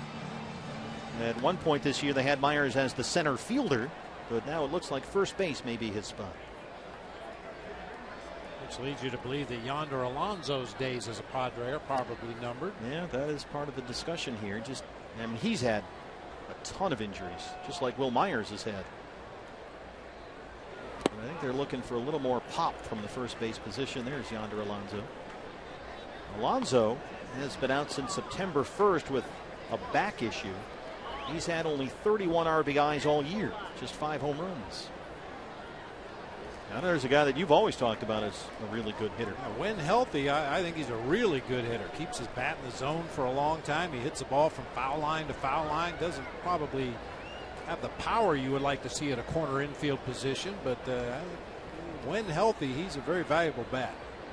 Myers ahead 2-0, and he's got a base hit by a diving Gosselin. Jankowski will score easily, and it's a 6-2 ball game. RBI single for Will Myers. Back-to-back 2-out hits for the Padres.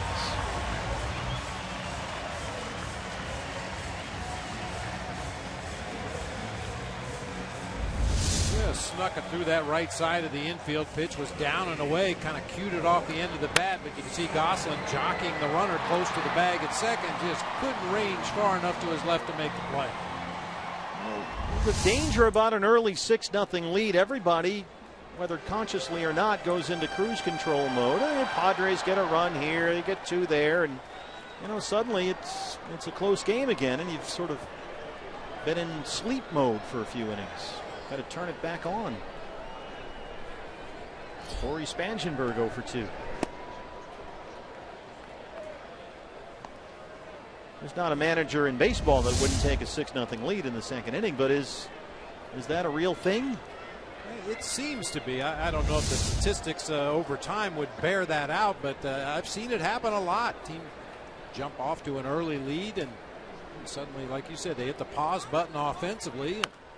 The other team just keeps creeping back into the ballgame. We've seen the Diamondbacks do it numerous times this year when they were on the receiving end, when they were behind early in the ballgame.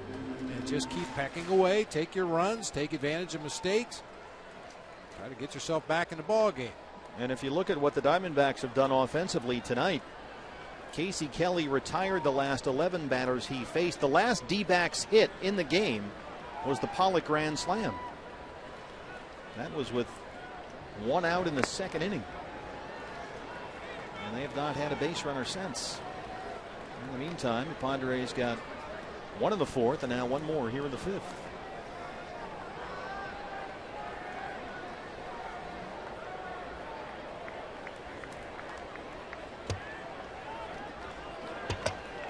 And Ruby about to throw his 80th pitch of the ball game.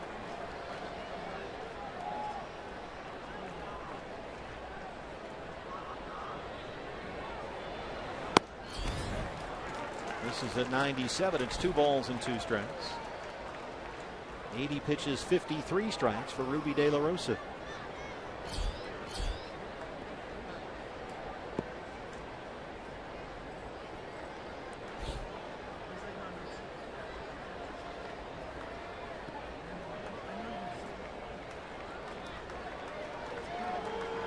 Ruby threw 104 pitches in that start a week ago tonight in San Francisco when he went 5 2/3, gave up only the 1 hit. And Chip told us he was very happy to see Ruby use his sinker a lot more in that start. He did a nice job of mixing things up. A lot of sliders.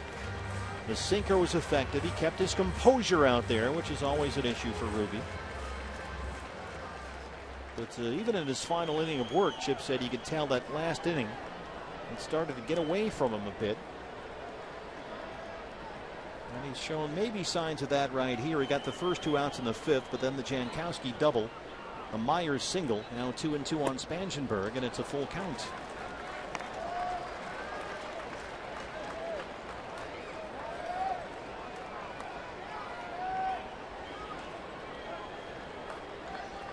Two outs, 3 balls, 2 strikes. Will Myers will be off from first on the pitch. Goldie playing behind the runner now.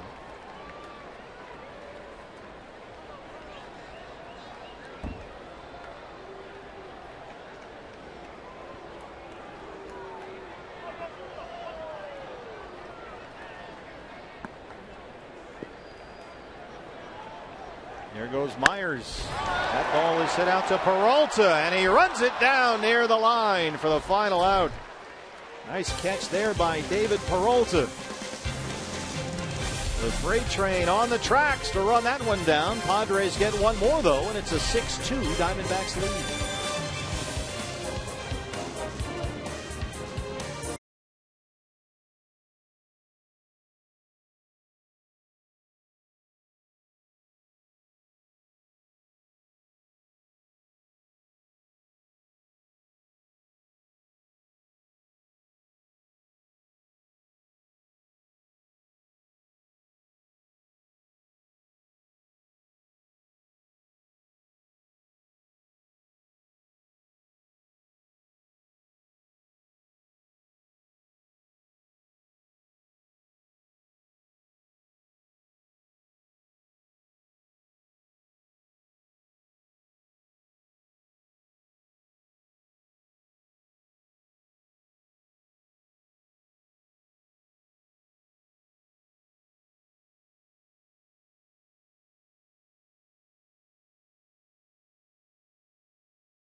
Excited to introduce to you the new Diet Pepsi. It's got the same crisp and refreshing flavor you love, but now it's aspartame free. So pick up some today at your local retailer. It's the new Diet Pepsi.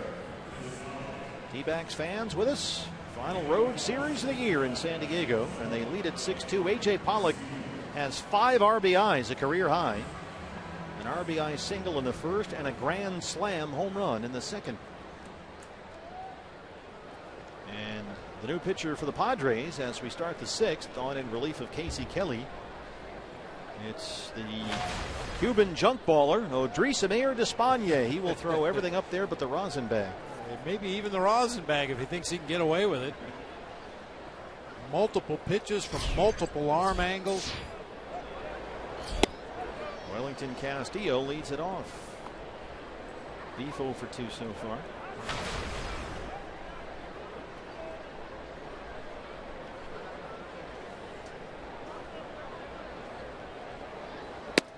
Casey Kelly went 5 innings in his first major league start in almost exactly 3 years, coming off Tommy John surgery and then another whole year of elbow problems. 78 pitches, 48 strikes. Gave up 6 runs on 6 hits.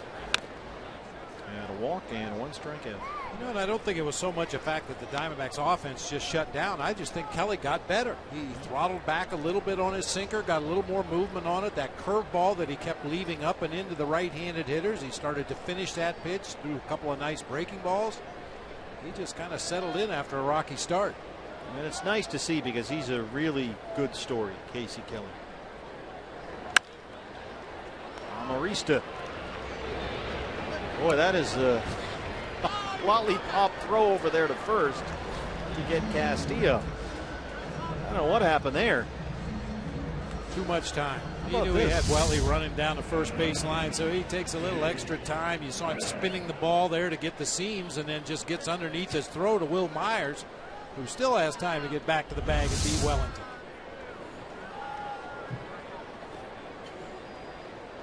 Jake Lamb 0 for 2. He's twice grounded out.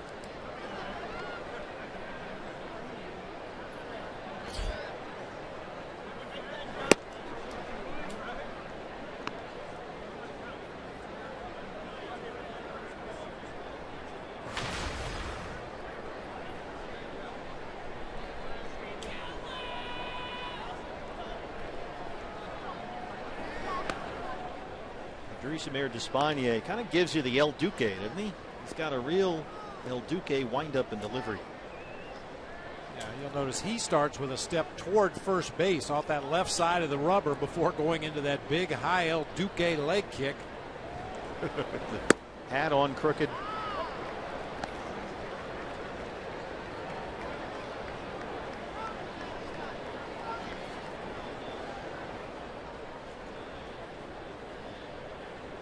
Despaigne 18 starts this year, 15 appearances in relief.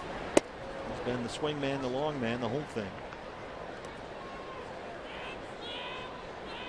He's not appeared in a game for the Padres since last Saturday at Colorado.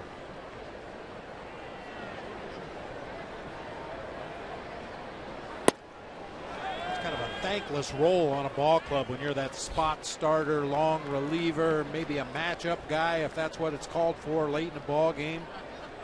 But every ball club needs one. I don't know where we'd have been in 0-1 without Miguel Batista. Yeah, we could slide into the rotation. We knew we weren't going to lose anything at all.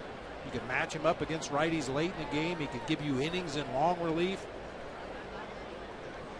Well, we all know about the value of Josh Colmenter here in Arizona. Despaigne opened up the year in the bullpen. They had brought in some pitchers, James Shields, of course. They got Brandon Morrow, but then right away, as they always seem to, the Padres had a bunch of injuries, and Despaigne was right back in there as a starter. Throws that one to the backstop, and Jake will move up.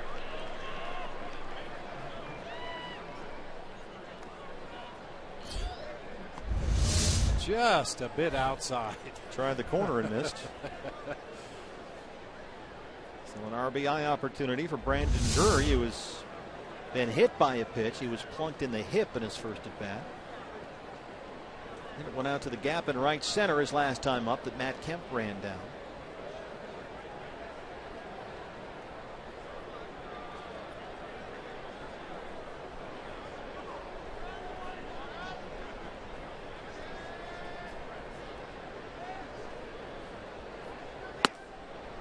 Tupale told us today the coaches saw this spring that Brandon has a very short, quick, compact swing.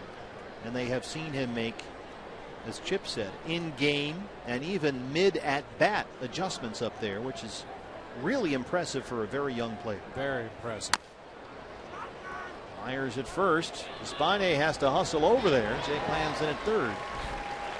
2 down. It just speaks to his advanced makeup. He looks like a big leaguer out there. And that approach, just get the barrel on the ball. Don't overthink it. Don't get too caught up in your mechanics or the surroundings or the opposing pitcher. Just see the ball and get the barrel on it. And Brandon has shown an ability to make the adjustments necessary to do that. We ran out of room for Despaigne, the rest of his arsenal. That slow curve, kind of that ephus pitch he throws. Usually it's in the mid-60s speed-wise. It was 70 there. It'll get up that high, but sometimes he'll drop it in there at 65 or 66.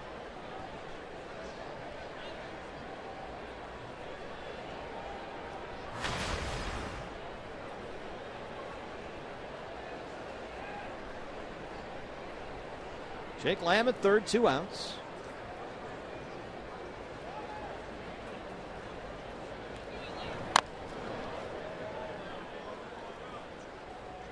D-backs trying to change their luck in this ballpark. They are only 2-4 at Petco Park this year. 7-9 against the Padres overall this season. So a chance to still win the season series.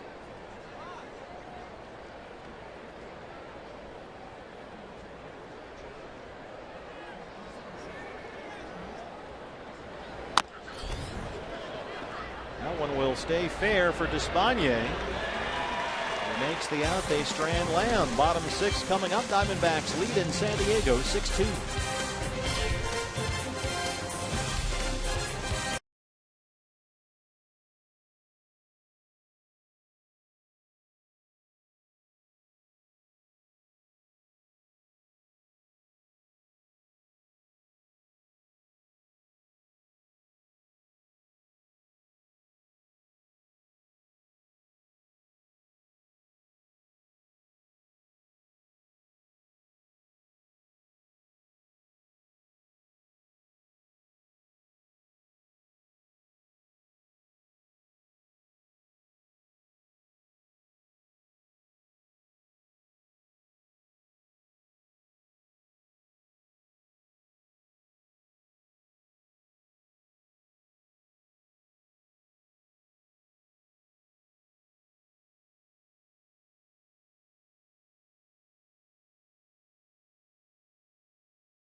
To be your home for postseason action. It's the American League Division and Championship Series. Don't miss a moment of the drama and the history. It all begins October 8th on FS1 and streaming live on Fox Sports Go. Our Gila River game summary. All Diamondbacks early. 2 in the first. RBI hits by Pollock and Goldie. And then in the second, AJ hit his first career grand slam. He's got a career high 5 RBIs.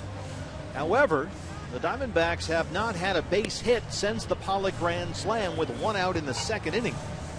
Casey Kelly retired the last 11 he faced. Idrisamir Despaigne worked a scoreless 6th, so the Padres have chipped away where they can. It's now 6-2 And it will be Kemp, Upton, and Jerko, 3, 4, and 5 of the San Diego 6th against Ruby De La Russa. A big inning here for Ruby, facing the teeth of this Padres order. Matt Kemp, Justin Upton, Jed Jerko, and possibly Derek Norris. This will be a huge inning to put a 0 up there, get through the 6th inning.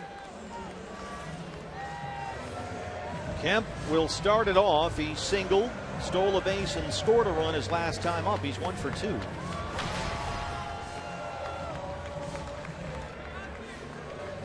Kemp, you see the RBI totals, one more for 100. It would be his first 100 RBI season in 4 years. And he'd also become just the 14th different player in Padres history with a 100 RBI year. And he is having a strong finish to his first season in San Diego after a slow start.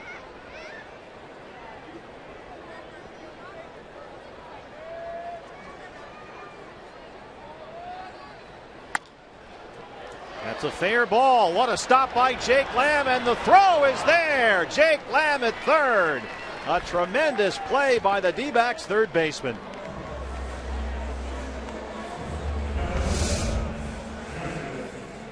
Into foul territory, plants that right foot, gets up on top his throw. I think that's a designed one-hop throw to Goldie right there. A little easier to make an accurate throw if you short hop it over there. What a nice smooth play. That wasn't as easy as Jake made it look. He threw that from the third base coach's box on a quick short hop. What a play by Jake. Here's Upton now, 0 for 2.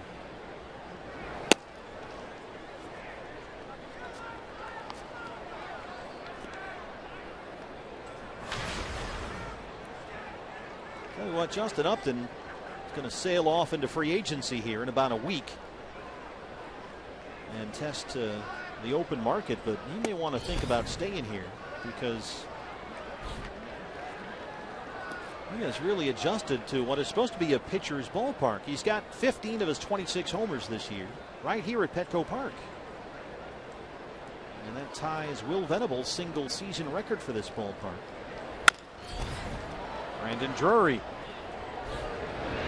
A strong, accurate throw from Brandon. Quickly 2 down. I mean, he's really hit well in this park. A .285 hitter at home, which is a 60-point jump up from his average on the road. So, depending on what kind of money you're talking about here, if he could figure out a way to stay here, he might want to think about it. I mean, let's be honest. Justin Upton can hit the ball out of any park. You bet. When he makes solid contact, he hits the ball just about as hard as anybody in the game that's not named Giancarlo Stanton. But I would think that would make him even more valuable for the Padres because you can bring anybody in here. You don't know how they're going to react to the ballpark. You know that Upton will hit here. So you know what your return will be on the investment. 25 homers in 118 career games in this ballpark. Over 280. Those are solid numbers. Yeah. And this is a ballpark, we were joking about it with Phil Nevin and Ryan Klesko earlier. It can get in your head as a hitter. It's a little more fair now than it used to be for hitters, but boy, this has never been a good place to hit home runs. Doesn't seem to affect Justin Upton at all. And he's not the greatest defensive outfielder ever, let's be frank. And that's not a terribly difficult left field to play out there. Especially if they end up with Jankowski in center field, a guy who can cover from gap to gap. You don't really need to cover a lot of ground as a left fielder or a right fielder for that matter. Yeah, it's been a pretty good fit here for both Upton and the Padres, but we'll see what happens this winter. 3-1 on Jed Jerko.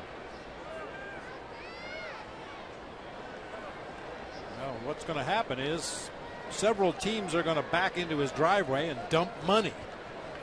Whoever dumps the most money probably has a good chance of getting Justin Upton. Will that be the Padres? I don't know. Well, we saw what A.J. Preller did this offseason, how aggressive he was his first year as the Padres GM. And it didn't work out, so we'll see. Maybe he's even more aggressive trying to fix it. Mike Harkey will get on the phone now. That's the second walk issued by Ruby. Well, but if you're in the dugout at part of the coaching staff, those 2-out walks must drive you nuts. Just drive you crazy. Make them put it in play. If they get a base hit, you don't mind. All right, You were a little better than our pitcher that particular at bat, but when you walk the guy, you don't give your defenders any chance at all to retire a guy. Randall Delgado is going to quickly warm up. The other part of that is it brings up Derek Norris, who's another guy in his first year here in San Diego who has hit well in this ballpark. And so the last thing you want here is a 2-out, 2-run homer. And Ruby's given up 31 this year. So this is the moment where he's having that Ruby inning perhaps, and you got to kind of cut it off at the pass if you can. Wellington Castillo, the Ruby Whisperer, as you like to call him, which I think is tremendous. Out there to say the magic words. Mike Harkey wants a word as well. They'll slow this thing down to buy Randall Delgado some more time with Ruby at 93 pitches. Sometimes those magic words sink in, other times not so much. There have been instances this year when Wellington has gone to the mound and Ruby just stares up at the light tower like he doesn't want to hear it. Yeah, it's hard to reach him sometimes. And that's something that Chip Hale has talked a lot about with Ruby. Composure. Can he maintain his composure when things get a little bit bumpy out there? Because he's got the stuff to get through it.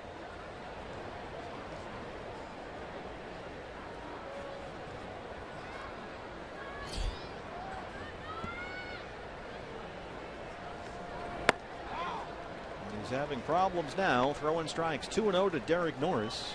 Norris singled his first time up. He's 1 for 2. And this is a guy that will take you deep if you're not careful.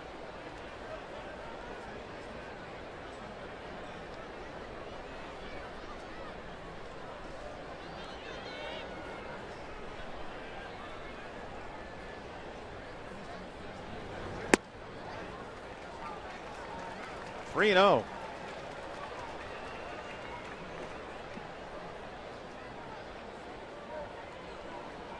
He walked Jerko. He's thrown 3 pitches, all balls to Norris.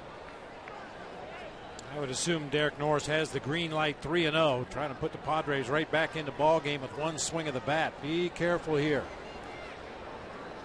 Norris sitting close to 280 since the All-Star break. Looks at a strike.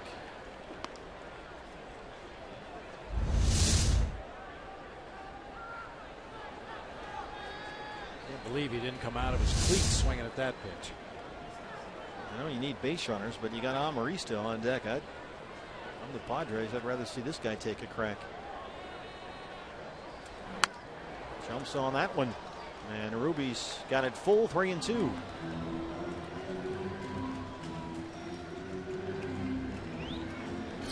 The little ninja would be next. Had the walk-off winner last night, a single to beat the Giants.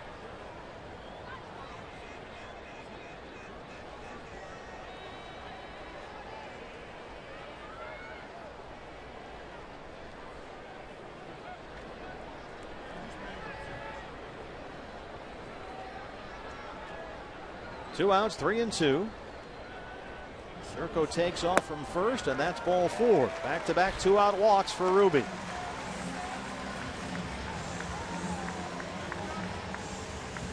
And that's going to be it. Here comes Chip Hale. I bet if you asked Chip, if he had given up back-to-back singles with 2 outs in the inning, would you have still gone out and taken him out of the ballgame? I bet Ruby stays right out there and keeps pitching. I agree with you. The pitch count was fairly under control, certainly enough to get through the rest of this inning, but you're worried about the lack of command. So he will be responsible for 2 base runners. We'll take a break. Back from San Diego as Randall Delgado comes in right after this.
Is brought to you in part by Phoenix International Raceway. Join PIR on November 15th for NASCAR. Visit us at phoenixraceway.com and get your tickets now. And by Arizona Restaurant Week. Go tasting with your buds during Arizona Restaurant Week, September 18th through the 27th. Visit ArizonaRestaurantWeek.com for all the details. We're in San Diego. Diamondbacks lead the Padres 6-2, bottom sixth. Ruby De La Rosa, a pair of two-out walks, ends his night. He's responsible for both base runners, Jerko at second and Norris at first. And here's Randall Delgado. I want to try and get that final out in the sixth. They'll work to Alexi Amarista, who's 0 for 2.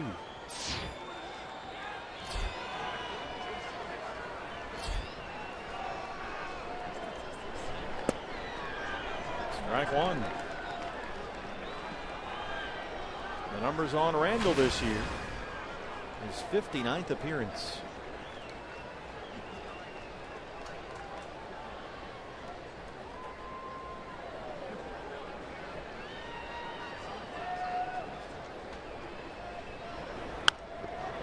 This is the spot, Bob, that I think Randall has really shown himself to be a valuable guy moving forward. To get that big critical final out in the sixth or the seventh. He and Andrew Chafin from the right and left hand side have really gotten a lot of big outs in these spots.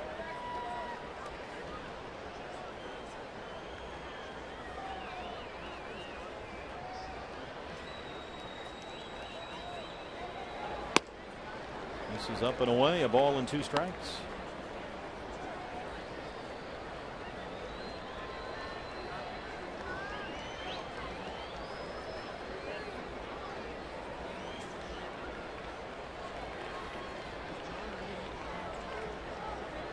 Jed Jerko, the runner at second, the catcher Derek Norris at first.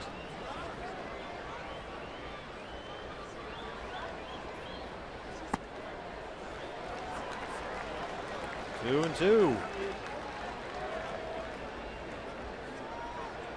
Pitcher spot is up next. It's 8th in the order for Pat Murphy, and Alex Dickerson, the left-hand hitter, is in the on-deck circle.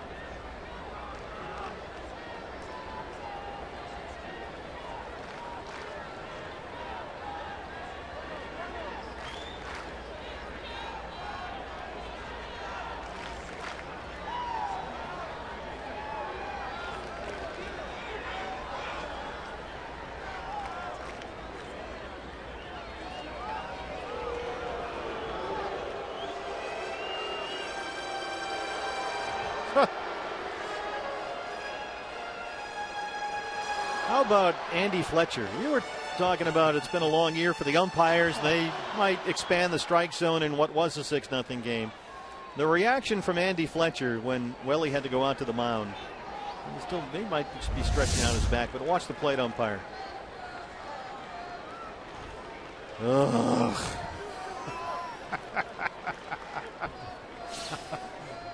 He's playing it off like he's stretching his back. Yeah. 2 and 2. Base hit. It rolls into right center. Jerko will score. Norris in at third, and it's a 6-3 ball game.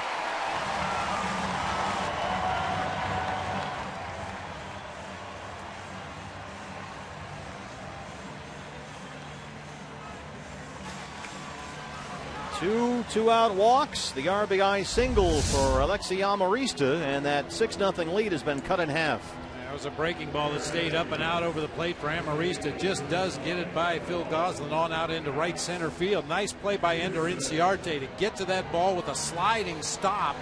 Quickly got to his feet and fired back into second base to make sure Amarista didn't have thoughts about going for 2. So it was 6-0. Now you've got the tying run at the plate, bottom 6, still 2 outs. And Alex Dickerson will hit for Odrisamir Despaigne. Dickerson just 8 at-bats in 10 career major league games, a pair of singles so far. Got a helmet situation. He's a new guy. Got something in his eye, perhaps. Oh, yeah, there you go. Keith Hessler is up and throwing now in the Diamondback bullpen.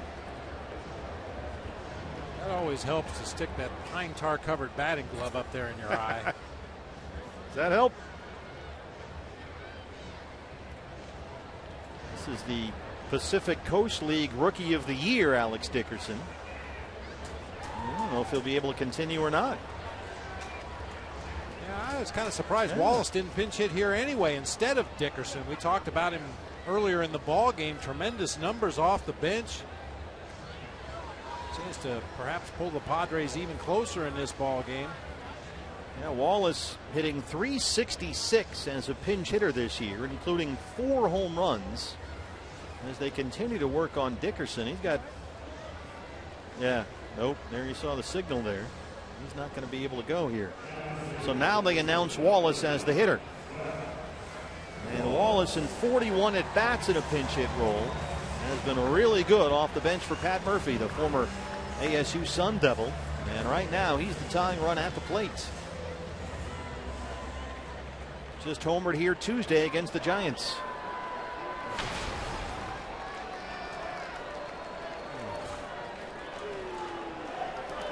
And we're going to have another conference. Mike Harkey.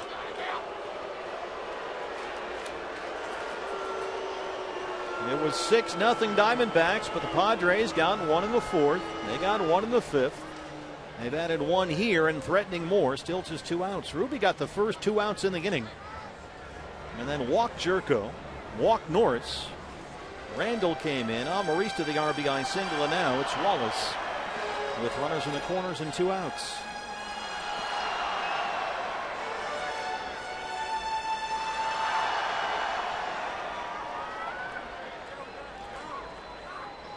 Eric Norris, the catcher.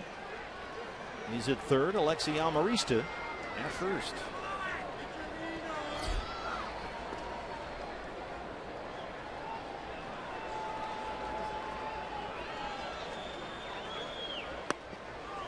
Strike one. This was Wallace Tuesday against the Giants. Off Hunter Strickland.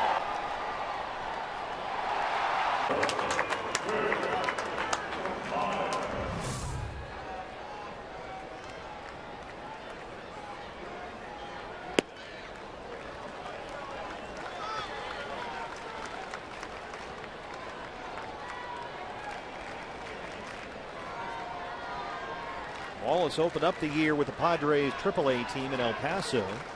Hit .305 there in just over 60 games.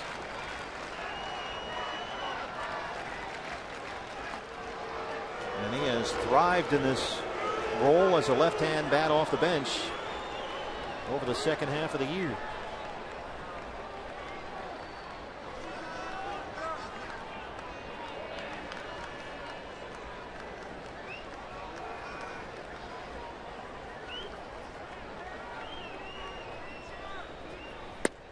Big cut at that one, a ball and 2 strikes.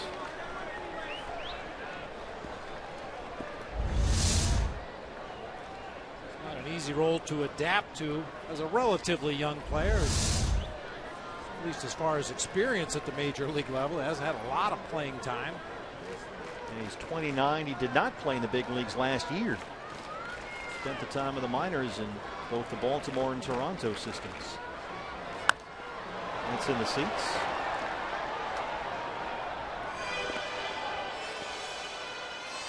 Wallace 4 years in the big leagues with the Houston Astros. Last played in the majors in 2013.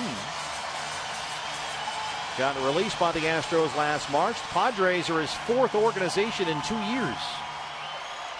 The former first-round pick by the Cardinals in the '08 draft. Delgado ahead, a ball and 2 strikes.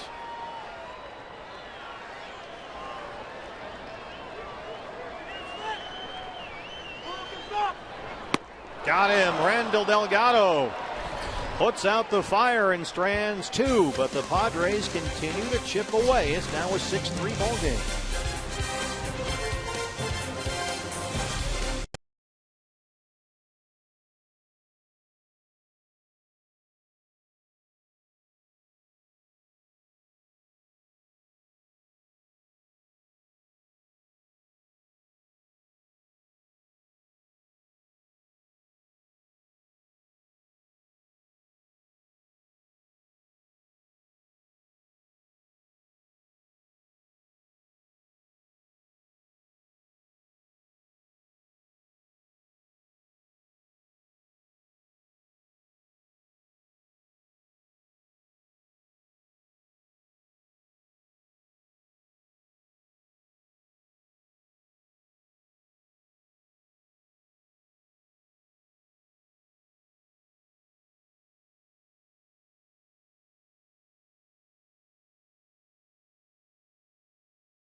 goes.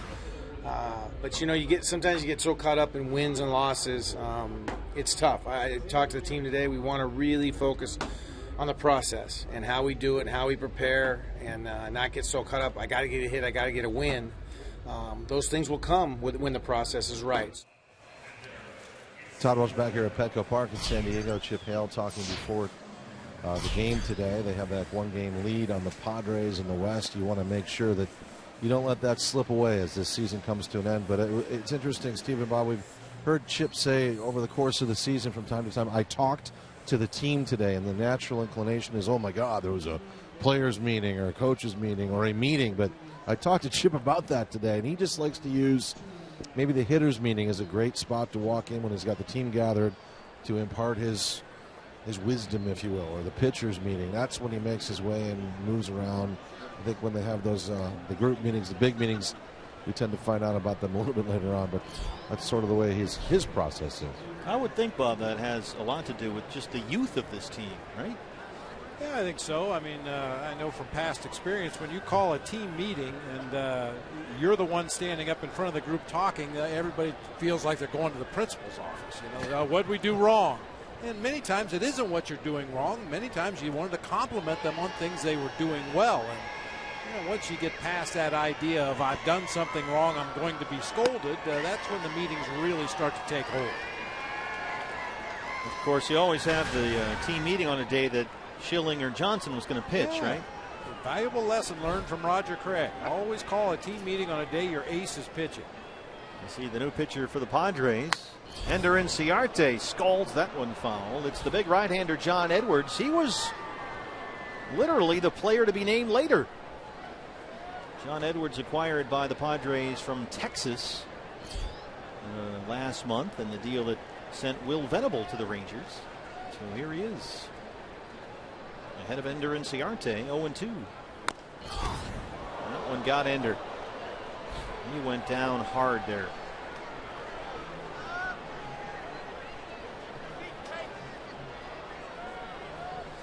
Ryan DePanfilo will come out and have a look. Side of that right shin, right ankle perhaps.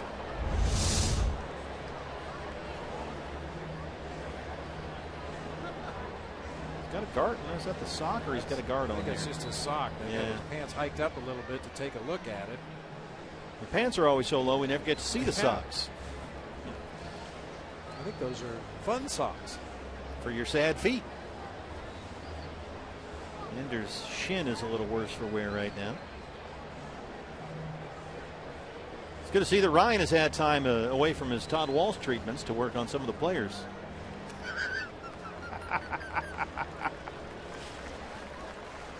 How's that neck doing, by the way? He's all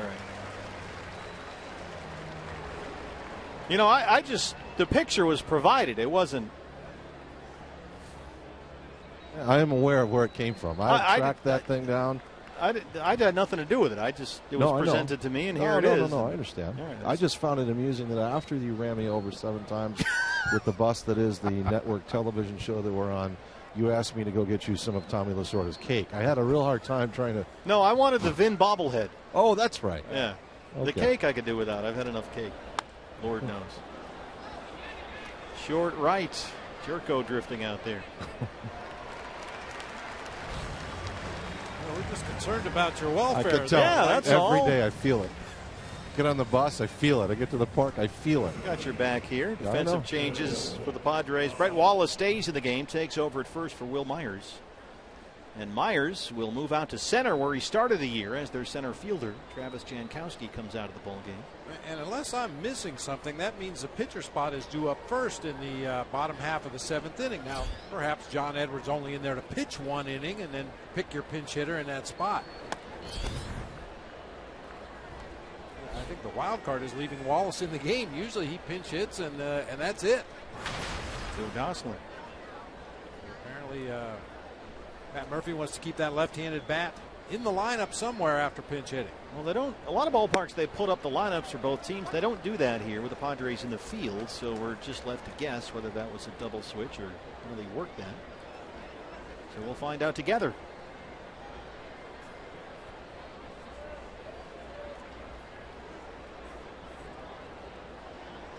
Gosselin has a single, a double. He's 2 for 3. He scored twice. Phil getting the start at second base.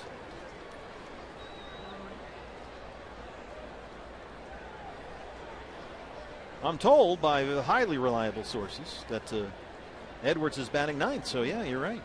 Pitcher spot will lead it off. And that's not highly unusual if you know you only want one inning out of this relief pitcher, and then you can pick your pinch hitter in that ninth spot rather than make a double switch and maybe not have a guy that you would like leading off the inning doing that in the bottom half of the seventh.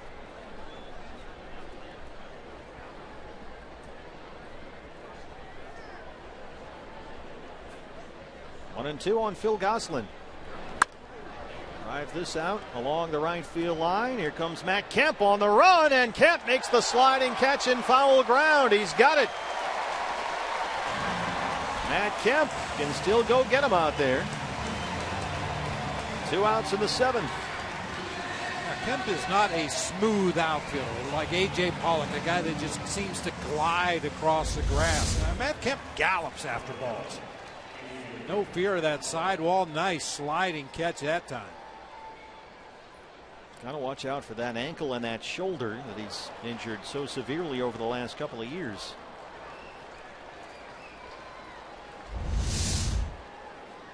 Two down now for the offensive hero for the Diamondbacks. It's A.J. Pollock. He has 5 RBIs, a career high. Right back to Edwards. So Edwards comes in and makes short work of the Diamondbacks. Stretch time at Petco Park. D-backs lead at 6-3.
Look at Mookie Betts in the outfield at Fenway Park. Holy Toledo. Mookie Betts, former Arizona Fall Leaguer, makes the Chaz Roberts air conditioning the cool play of the game. Look at that bullpen catcher. There's Michael Brentley out there. You got to get up there a little quicker, son. There he is. All right. And that play ended the game and preserved a shutout, right? Shutout for Rich Hill, yeah. How about that? That's amazing. What a play. Melvin Upton Jr. will hit for the pitcher, Edwards, to lead off the seventh against Randall Delgado. That's got to be one of the catches of the year.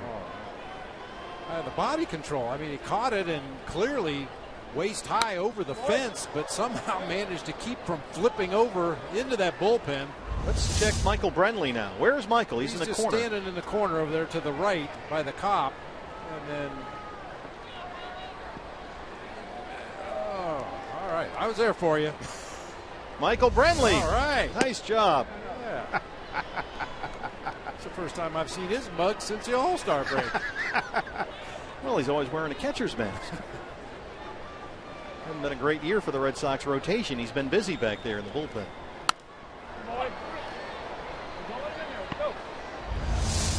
There's another angle of Michael. Yeah, forget the catch. There he is. All right, spring into action. Wow, what a play. Bob's son Michael, a Red Sox bullpen catcher. Randall Delgado comes in and strikes out Melvin Upton Jr. Second strikeout for Randall. One down to open up the San Diego seventh. Letter high fastball just blew it right by Melvin Upton Jr. at 94.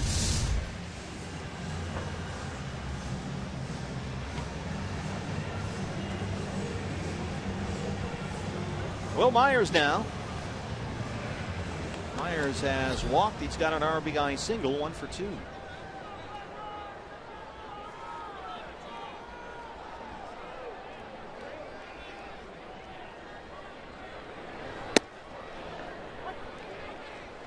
Changes defensively for the Diamondbacks. Brandon Drury moves over from shortstop to second base, replacing Phil Gosselin. And as Chip Hale told us he planned on doing, Chris Owings comes in and takes over at shortstop. C.O. bats second in the order in Gosselin's spot.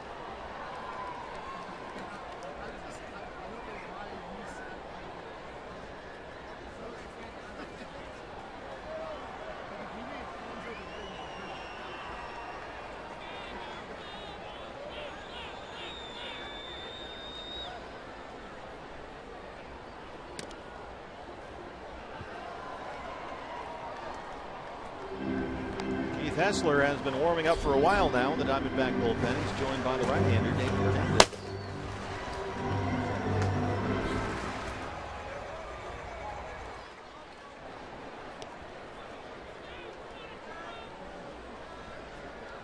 D-backs trying to hang on and get what would be just their third win all year here at Petco Park. They are 2-4 in this ballpark coming into tonight. 2-2.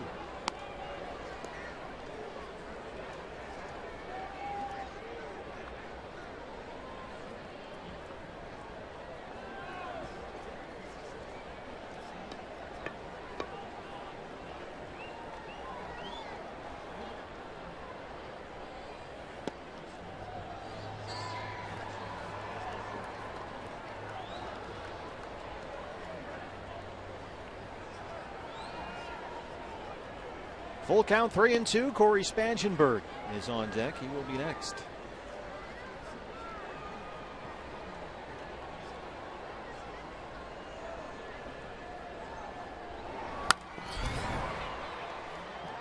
Diamondbacks had a 6-0 lead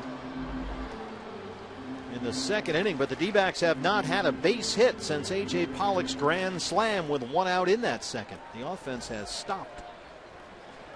In fact, they've had only one base runner since the second inning. That one out walk to Jake Lamb in the sixth.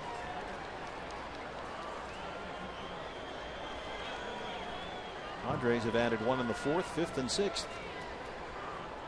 Cut that lead in half.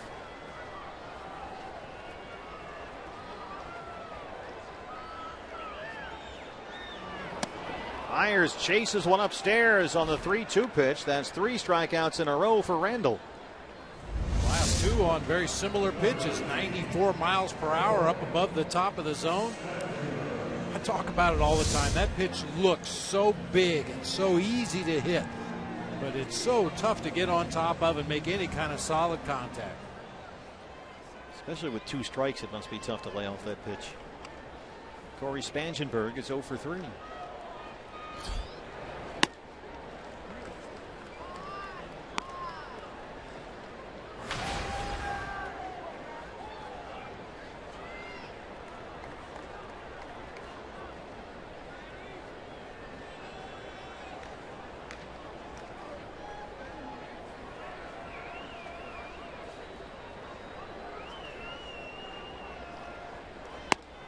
D-backs will have 4, 5, and 6 due up in the 8th inning.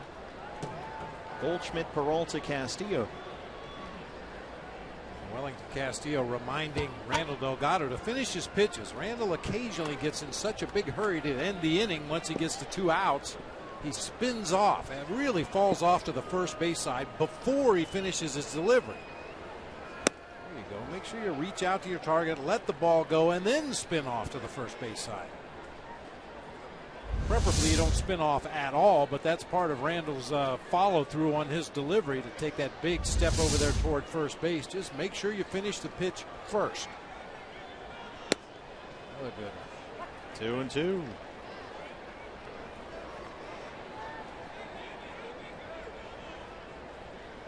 Most catchers aware back there of mechanical issues like that when they see something? Most of them are aware of the basics, and when you catch on a regular basis and see the same guys over and over, you notice the little nuances too. Dropping his shoulder just a little, maybe his elbow is a little too high, the stride might be a little bit too long, and you notice that because of the action on the pitches. They don't do what you expect them to do or what you're used to seeing them do. And then you look for a possible reason. Why is his fastball always up in the zone?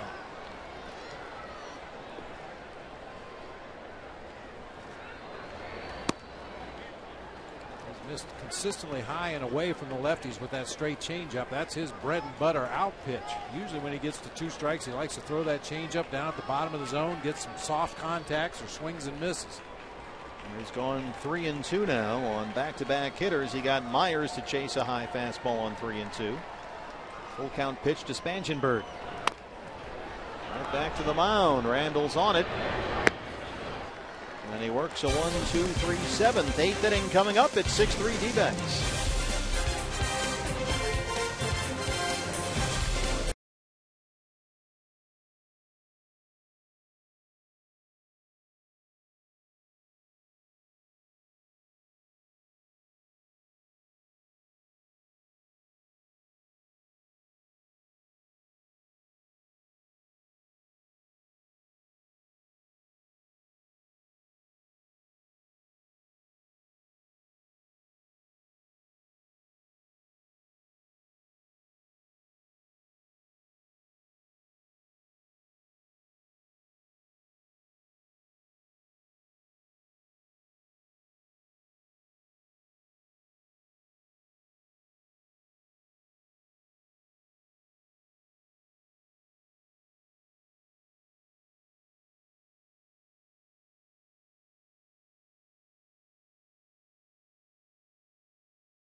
That was the Cox Gig Live High Speed Highlights. 6-3. D-backs lead the Padres as we begin the 8th inning. At Petco Park, Steve Berthune, Bob Brenly, and Todd Walsh with you. D-back Nation with us all weekend long in San Diego. Good to see Sedona Red here amongst what should be the brown and gold of the Padres. That's for another show. Marcos Mateo. Still on that. I'm never going to let that go.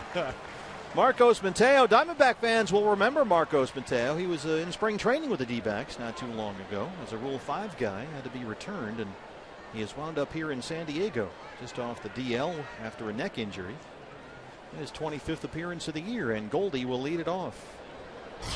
I'm sorry, BB. It's a classic look. They're in this sort of generic blue thing. I don't know what they're doing. And everywhere you look, that's what I love about this ballpark. You will always find fans wearing the Clay Kirby, Nate Colbert, Dave Winfield, brown and gold, the classic. Kurt Bavacqua. Enzo Hernandez. High fly ball right center field. Myers drifting over there, but it's Matt Kemp.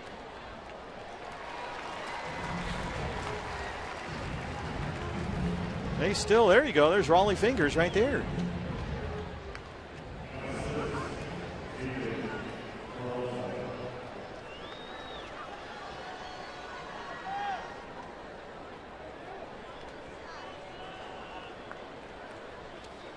It's just a very identifiable look. It's a classic look, and they have their marketing reasons, I guess. But we press on. David Peralta. Padres have the shift on. David walked in the first. He's 0 for 2.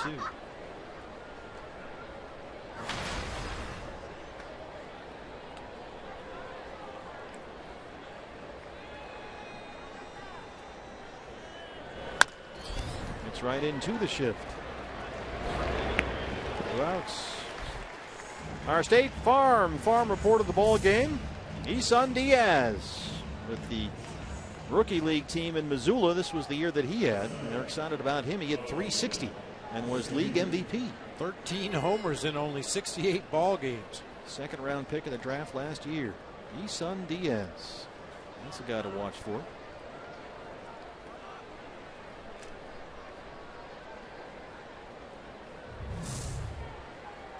A little beef Wellington on the menu. It's been a long year for Wellington Castillo. He's played for 3 teams. He got traded twice. And he's hitting right about 200 in September. A couple of home runs. He's 0 for 3 tonight. And he has earned some time off. Every time we're on TV, it seems like he's getting hit in the head, taking a foul tip off the shoulder. Getting hit with a backswing. Oh, it's just, ugh. He has persevered and had a really good year. There's another one. Mateo's a hard thrower. 95 just missed. A writer asked me back in my playing days one time about this time of year, what do you feel like right now? I said, I feel like a used car on the back of the lot. Tires are a little flat. The bumper's about to fall off. Just keeping you around for parts. Yeah. Just tape it together one more day. One more day. That's what you kind of tell yourself every day this time of the season. One more day. Get me through one more.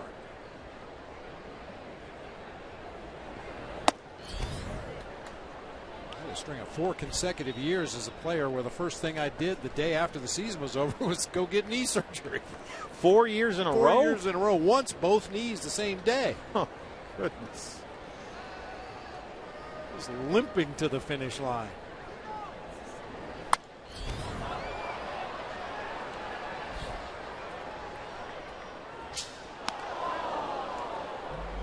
Just kind of a standing appointment at the Stanford Medical Center. I'll be in the day after the season's over. We have your usual room, Mr. Brenly. 3-2 on Castillo.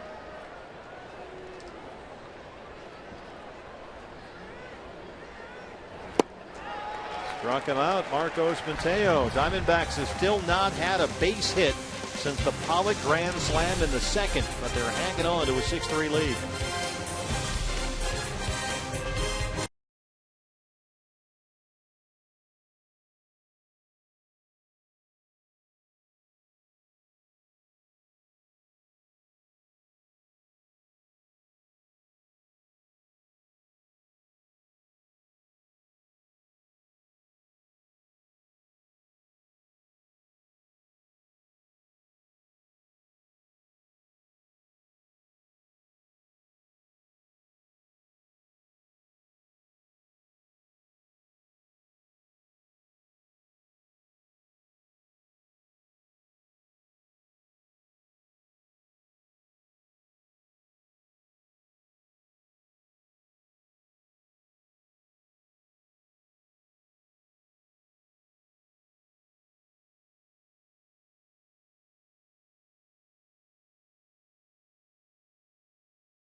3rd, the Diamondbacks host the Houston Astros. First 10,000 fans with us at Chase Field will get this Los D-backs soccer jersey, courtesy of Pepsi. For tickets, just visit dbacks.com. Get your tickets for that series. The Astros fighting for their postseason lives, and those will be the 3 most critical games they'll play all year. Those will be do-or-die games for the Astros, and it'll be a playoff-like atmosphere certainly at Chase Field. A fun way to end the season as Daniel Hudson is on to work the bottom of the 8th. Of course, we wish it was the Diamondbacks playing for a postseason berth, but if short of that, you want to ruin somebody else's fun. Daniel Hudson taking over for the Diamondbacks. See his numbers on the season, averaging nearly a strikeout per inning, holding opponents to a .253 average, and that ties in nicely with our Geico This Day in Major League Baseball history. You go back to September 25th, 1974. Tommy John had a tendon taken from his right wrist, transplanted to his left elbow in what was then known as a more medical procedure, an ulnar collateral nerve ectomy. Well, something like that. Reconstruction was the word I was looking for. Of course, now we know it as Tommy John surgery, and it has revolutionized the game of baseball. And Daniel has had it done twice. Yeah, there was a time when you would not see Daniel Hudson on a baseball field again. Tommy John is one of baseball's great talkers. He's a very entertaining guy, a fun guy. As Matt Kemp leads it off. And he always had a great line about that. Now, of course, it's Tommy John surgery, and it's always going to be Tommy John surgery. It's the one thing for which he'll likely always be remembered, even more so than his pitching, and he was a very good pitcher. But his line always was, "I'm just really happy that Dr. Job wasn't a proctologist." Hella. Okay. You wonder why they didn't call it Job surgery. Yeah, Dr. Frank Job was the one that pioneered that particular surgery.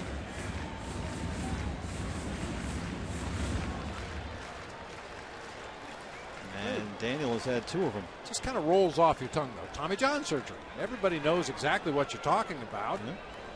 Now they don't even say surgery. I had Tommy John. Okay. Daniel Hudson gets Matt Kemp to chase down and away. Talked to Patrick Corbin about that very thing on the latest episode of D-Backs podcast, which we taped today here at the ballpark with Patrick. He's a guest on the newest episode along with Vin Scully. And hopefully that should be posted by the end of the weekend at dbacks.com and on iTunes. You can hear Patrick talk about his comeback. Yeah, that's a huge get to get Vin. Vin was tremendous. Yeah. That might be the best interview we've done on D-Backs podcast. He was very entertaining, talking about a whole number of things. Justin Upton now. So you should be able to check that out online. Up to the folks at MLB Advanced Media, and they can get it up there, but it should be up there by the end of the weekend. Starring the Governor, Greg Schulte, and Leo Gilmartin.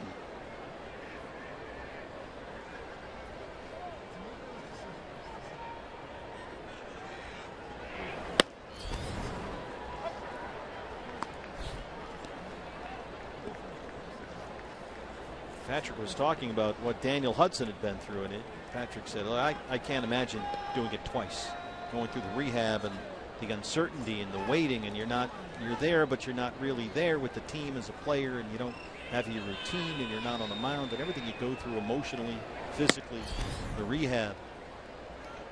And he gave a ton of credit to Huddy and everything that Huddy went through. Those are the little things you don't even realize you're doing for your younger teammates. The example that Daniel Hudson set coming back from those 2 Tommy John surgeries and how diligently he went after his rehab. And now you're seeing the results of that hard work. That's a great example for the younger players. You hope they never have to go through that. But if they do, there's a shining example that you can come out the other end even better. And there were not a lot of highlights in a 98-loss season last year, but when Daniel Hudson came out of this bullpen in this ballpark last September to finally return to a major league mound, it was a great moment.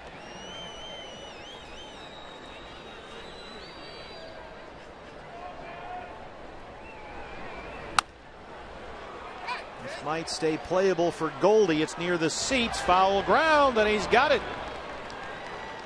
2 down.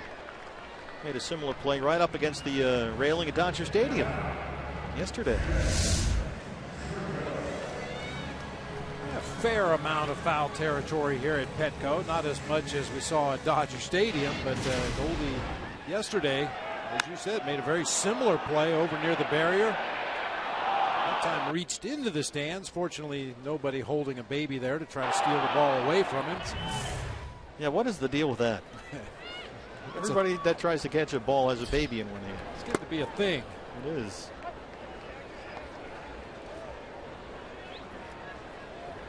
Jed Jerko walked and scored his last time up. He's got an RBI ground out as well.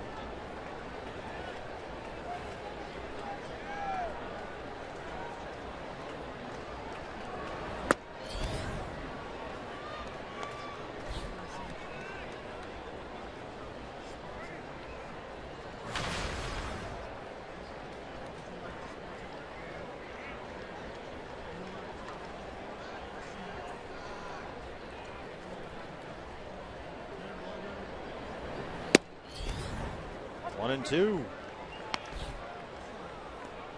Speaking about Daniel Hudson and that comeback from Tommy John, one of the highlights of this year has been the way that Huddy has maintained that velocity. He has consistently been 95 plus all year long, really from spring training. And we've seen him hit 100 miles an hour a number of times this year. 96 right there. Gets 2 strikeouts in the inning and works a 1-2-3-8. Ninth inning coming up. Diamondbacks lead it 6-3.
Are colliding here on Fox Sports Arizona. Here we go. It is upon us, October 9th at Staples Center in Los Angeles. It's the Arizona Coyotes and the Los Angeles Kings. Game 1 of the season. We will be there. You see our coverage starts at 7 o'clock. Can't wait for that. I think I'm going to commandeer the Diamondbacks bus, or one of them that we made our way down to San Diego with, and just go right back up, if that's okay with you guys. Yeah. You don't need it anymore, right? Yeah, fine by me. We'll save you a seat. If I can get those police motorcycles that helped us get from Dodger Stadium to LAX as we drafted the Dodgers team buses, then we had a convoy going there. Yes, it was pretty cool.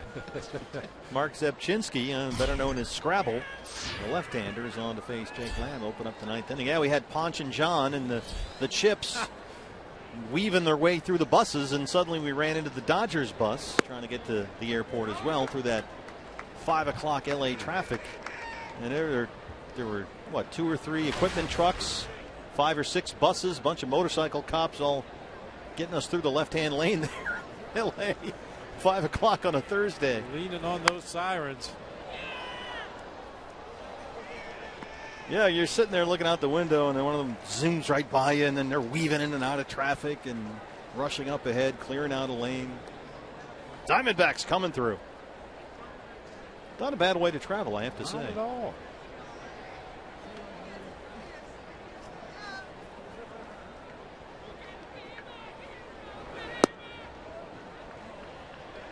I know you had that in New York at the World Series, and there's a famous story about that. The governor, Greg Schulte, always tells about. Was it a priest as you drove by? With a Yankee hat on, waving to the bus, as it were? I did not see that. It must have been one of the buses behind us. He always tells a story about trying to get to Yankee Stadium from the hotel, and it was a father, and he had a Yankee hat on and the white collar, and waving with the one finger up to the bus. Nice. On the way to the ballpark, as you had the police escort through town. Pat Murphy matching them up here. Lefty got the lefty. Diamondback Live postgame show with Todd Walsh follows our ball game. And now you've got the right hand hitting Brandon Drury coming up. Zepchinski got his guy. Yeah, nothing surprising for him. 53 of his 69 outings have been less than an inning, including this one. Back with more in a moment.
The #1 app for live baseball. You'll enjoy live look-ins, highlights, replay reviews, StatCast, live radio broadcasts, scores, and more. Get the MLB.com at Bat app right now. Follow the final week of the season. Final road series of the year for the Diamondbacks. New pitcher on in the top of the 9th. Coming up on this edition of the Jacks Show, it's Jay Jackson, who made his major league debut against the D-backs at Chase Field earlier this month. The 4th major league appearance for Jay Jackson. Worked 1/3 of an inning yesterday in their win over the Giants. Brandon Drury has been hit by a pitch. He flied out, grounded out.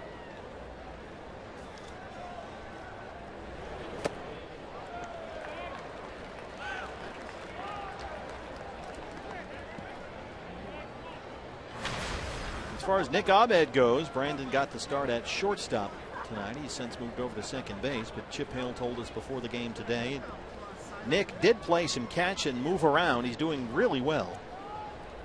They don't expect he'll be back before Tuesday's game against the Rockies at Chase Field, but Chip said Nick is such a competitor, wouldn't totally rule out him appearing in a game this weekend here. But more than likely it'll be Tuesday.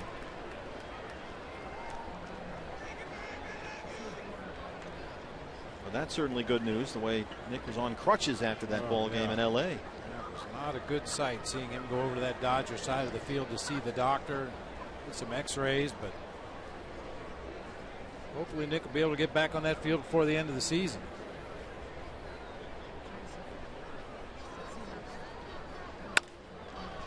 In the hole, Spangenberg, nice play. Wallace, a nice scoop. 2 outs.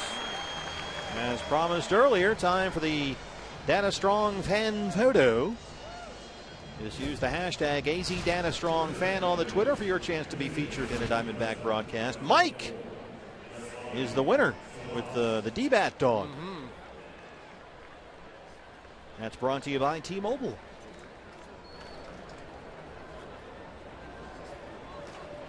I wonder if anyone's ever had a D-Bat dog and then a churro dog for dessert.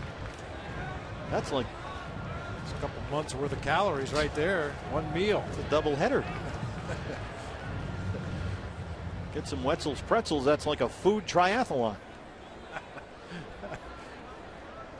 Yasmani Tomas will hit the pitcher spot here. 282 and 9 homers for Tomas. He started 3 of the 4 games in LA. And 3 for 11, including a home run.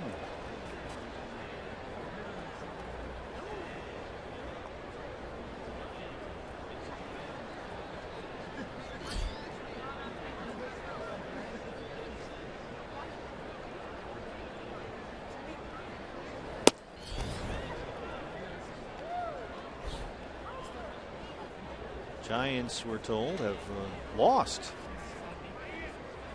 their game tonight.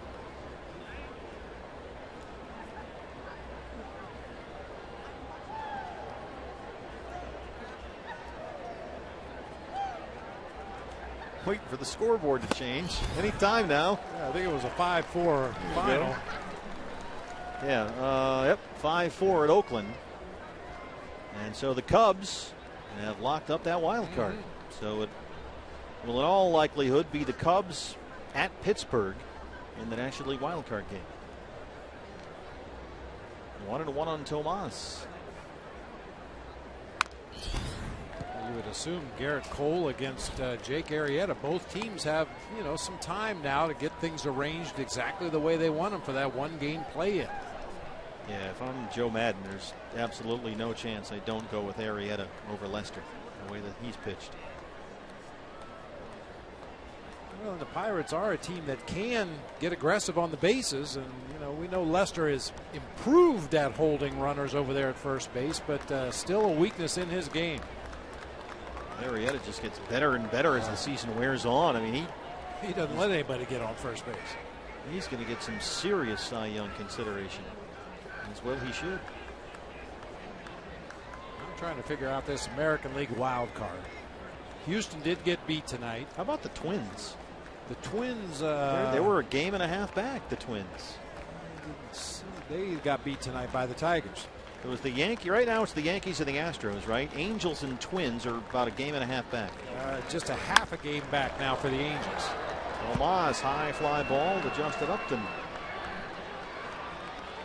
And that'll do it. So we'll go to the bottom of the 9th in San Diego.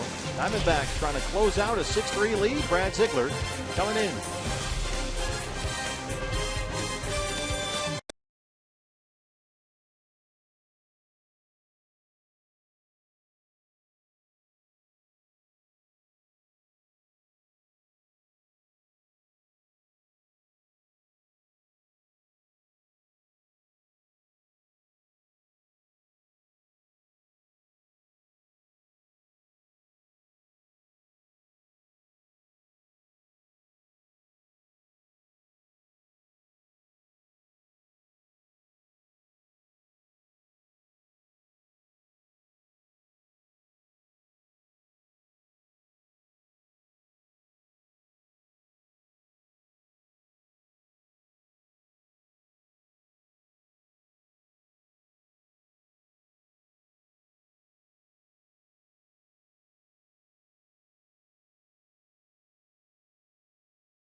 Guarantee your seat to every D-backs home game next season, including opening day and the Interleague Series against the New York Yankees.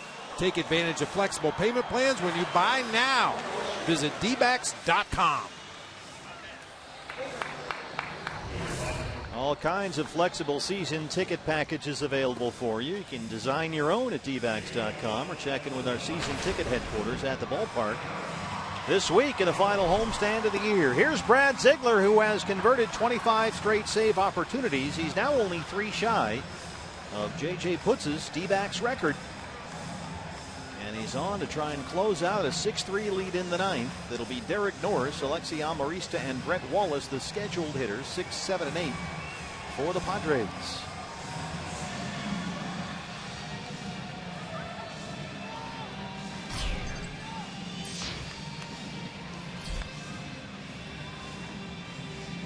Derek Norris has singled and walked tonight. He's 1 for 2. The catcher will lead it off.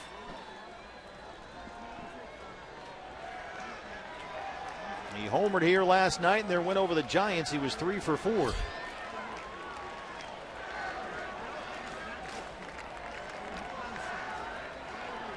Padres have won the last 2 games on walk-off singles. Jed Jerko Wednesday night. Alexi Amarista last night. Both times they beat San Francisco. So they are kind of getting used to some late inning heroics here at Petco Park this week.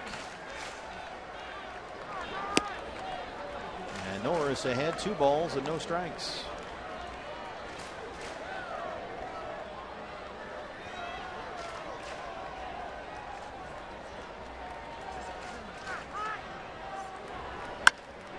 On the ground and into left center field. A base hit for Norris. Leadoff man's aboard. Norris 2 singles and a walk tonight. Here's last night's walk-off hero, Alexi Amarista. Well, even against that funky Brad Ziegler delivery with that sinking, tailing fastball from a submarine delivery, when you find yourself in 2-0 counts, hitters are going to take aggressive swings. And that time, Norris just hit a hard ground ball back up the middle of the field for a base hit. They're showing the highlights on their brand new video board out there in left field of Amarista's walk-off single that beat San Francisco last night. His 3rd career walk-off hit. Beat the D-backs with a walk-off single 2 years ago, in fact, in September. Jake Lamb in a step or 2 at 3rd. 0-1 on Amarista, who had an RBI single his last time up.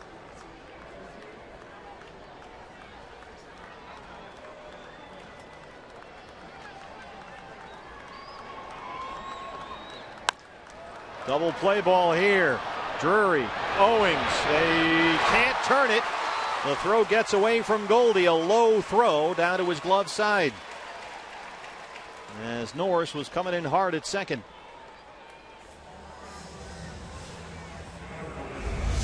It looked like a tailor-made double play ball. Drury with a backhanded flip that's a little high to CO, and as he's jumping to avoid Derek Norris, his throw kind of pulled Goldie toward home plate. He just couldn't quite make the dig.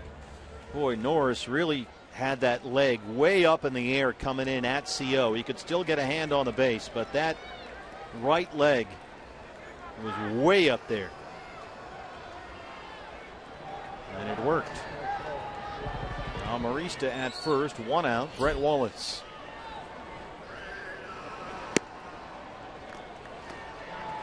Check out the leg kick here on Derek Norris coming in on Chris Owings. It's like a rocket.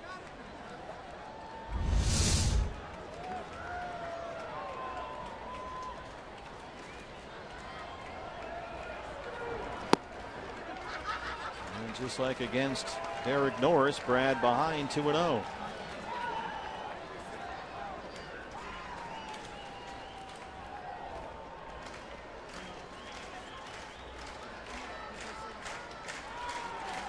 Pitcher spot is due up next. Yangervis Solarte, who's been out the last couple of games with a hamstring cramp, is in the on-deck circle. And he is a red-hot hitter as of late. Solarte would hit for the pitcher. He has really swung the bat well lately.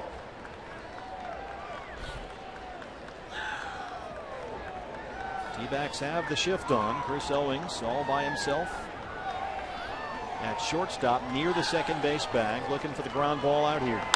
And this might be it. Drury will get the lead man, and that's it. Wallace is aboard. 2 down.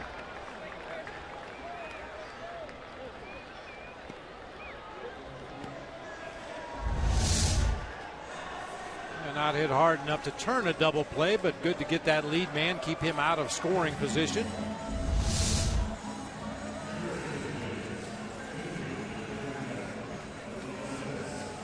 So it's Wallace at first base, 2 outs, and Yangervis Solarte, the switch hitter, best from the left-hand side. It's where he's got 10 of his 13 homers, is the last man standing. He had to be scratched from the lineup last night against the Giants with tightness in his right hamstring. Had to leave, in fact, Wednesday's game with pain in that hamstring. So it's lingered a bit here. Wallace will take second unopposed.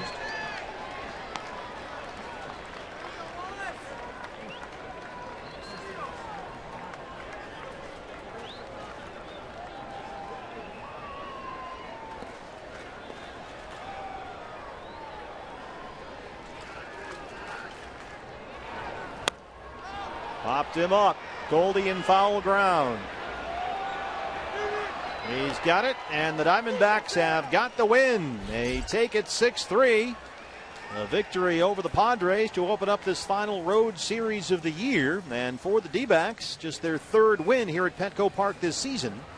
They are now 8-9 versus San Diego this year. It wasn't exactly a masterpiece, especially the way the offense went to sleep after the 2nd inning, but Ruby De La Rosa really good through his 5 2/3.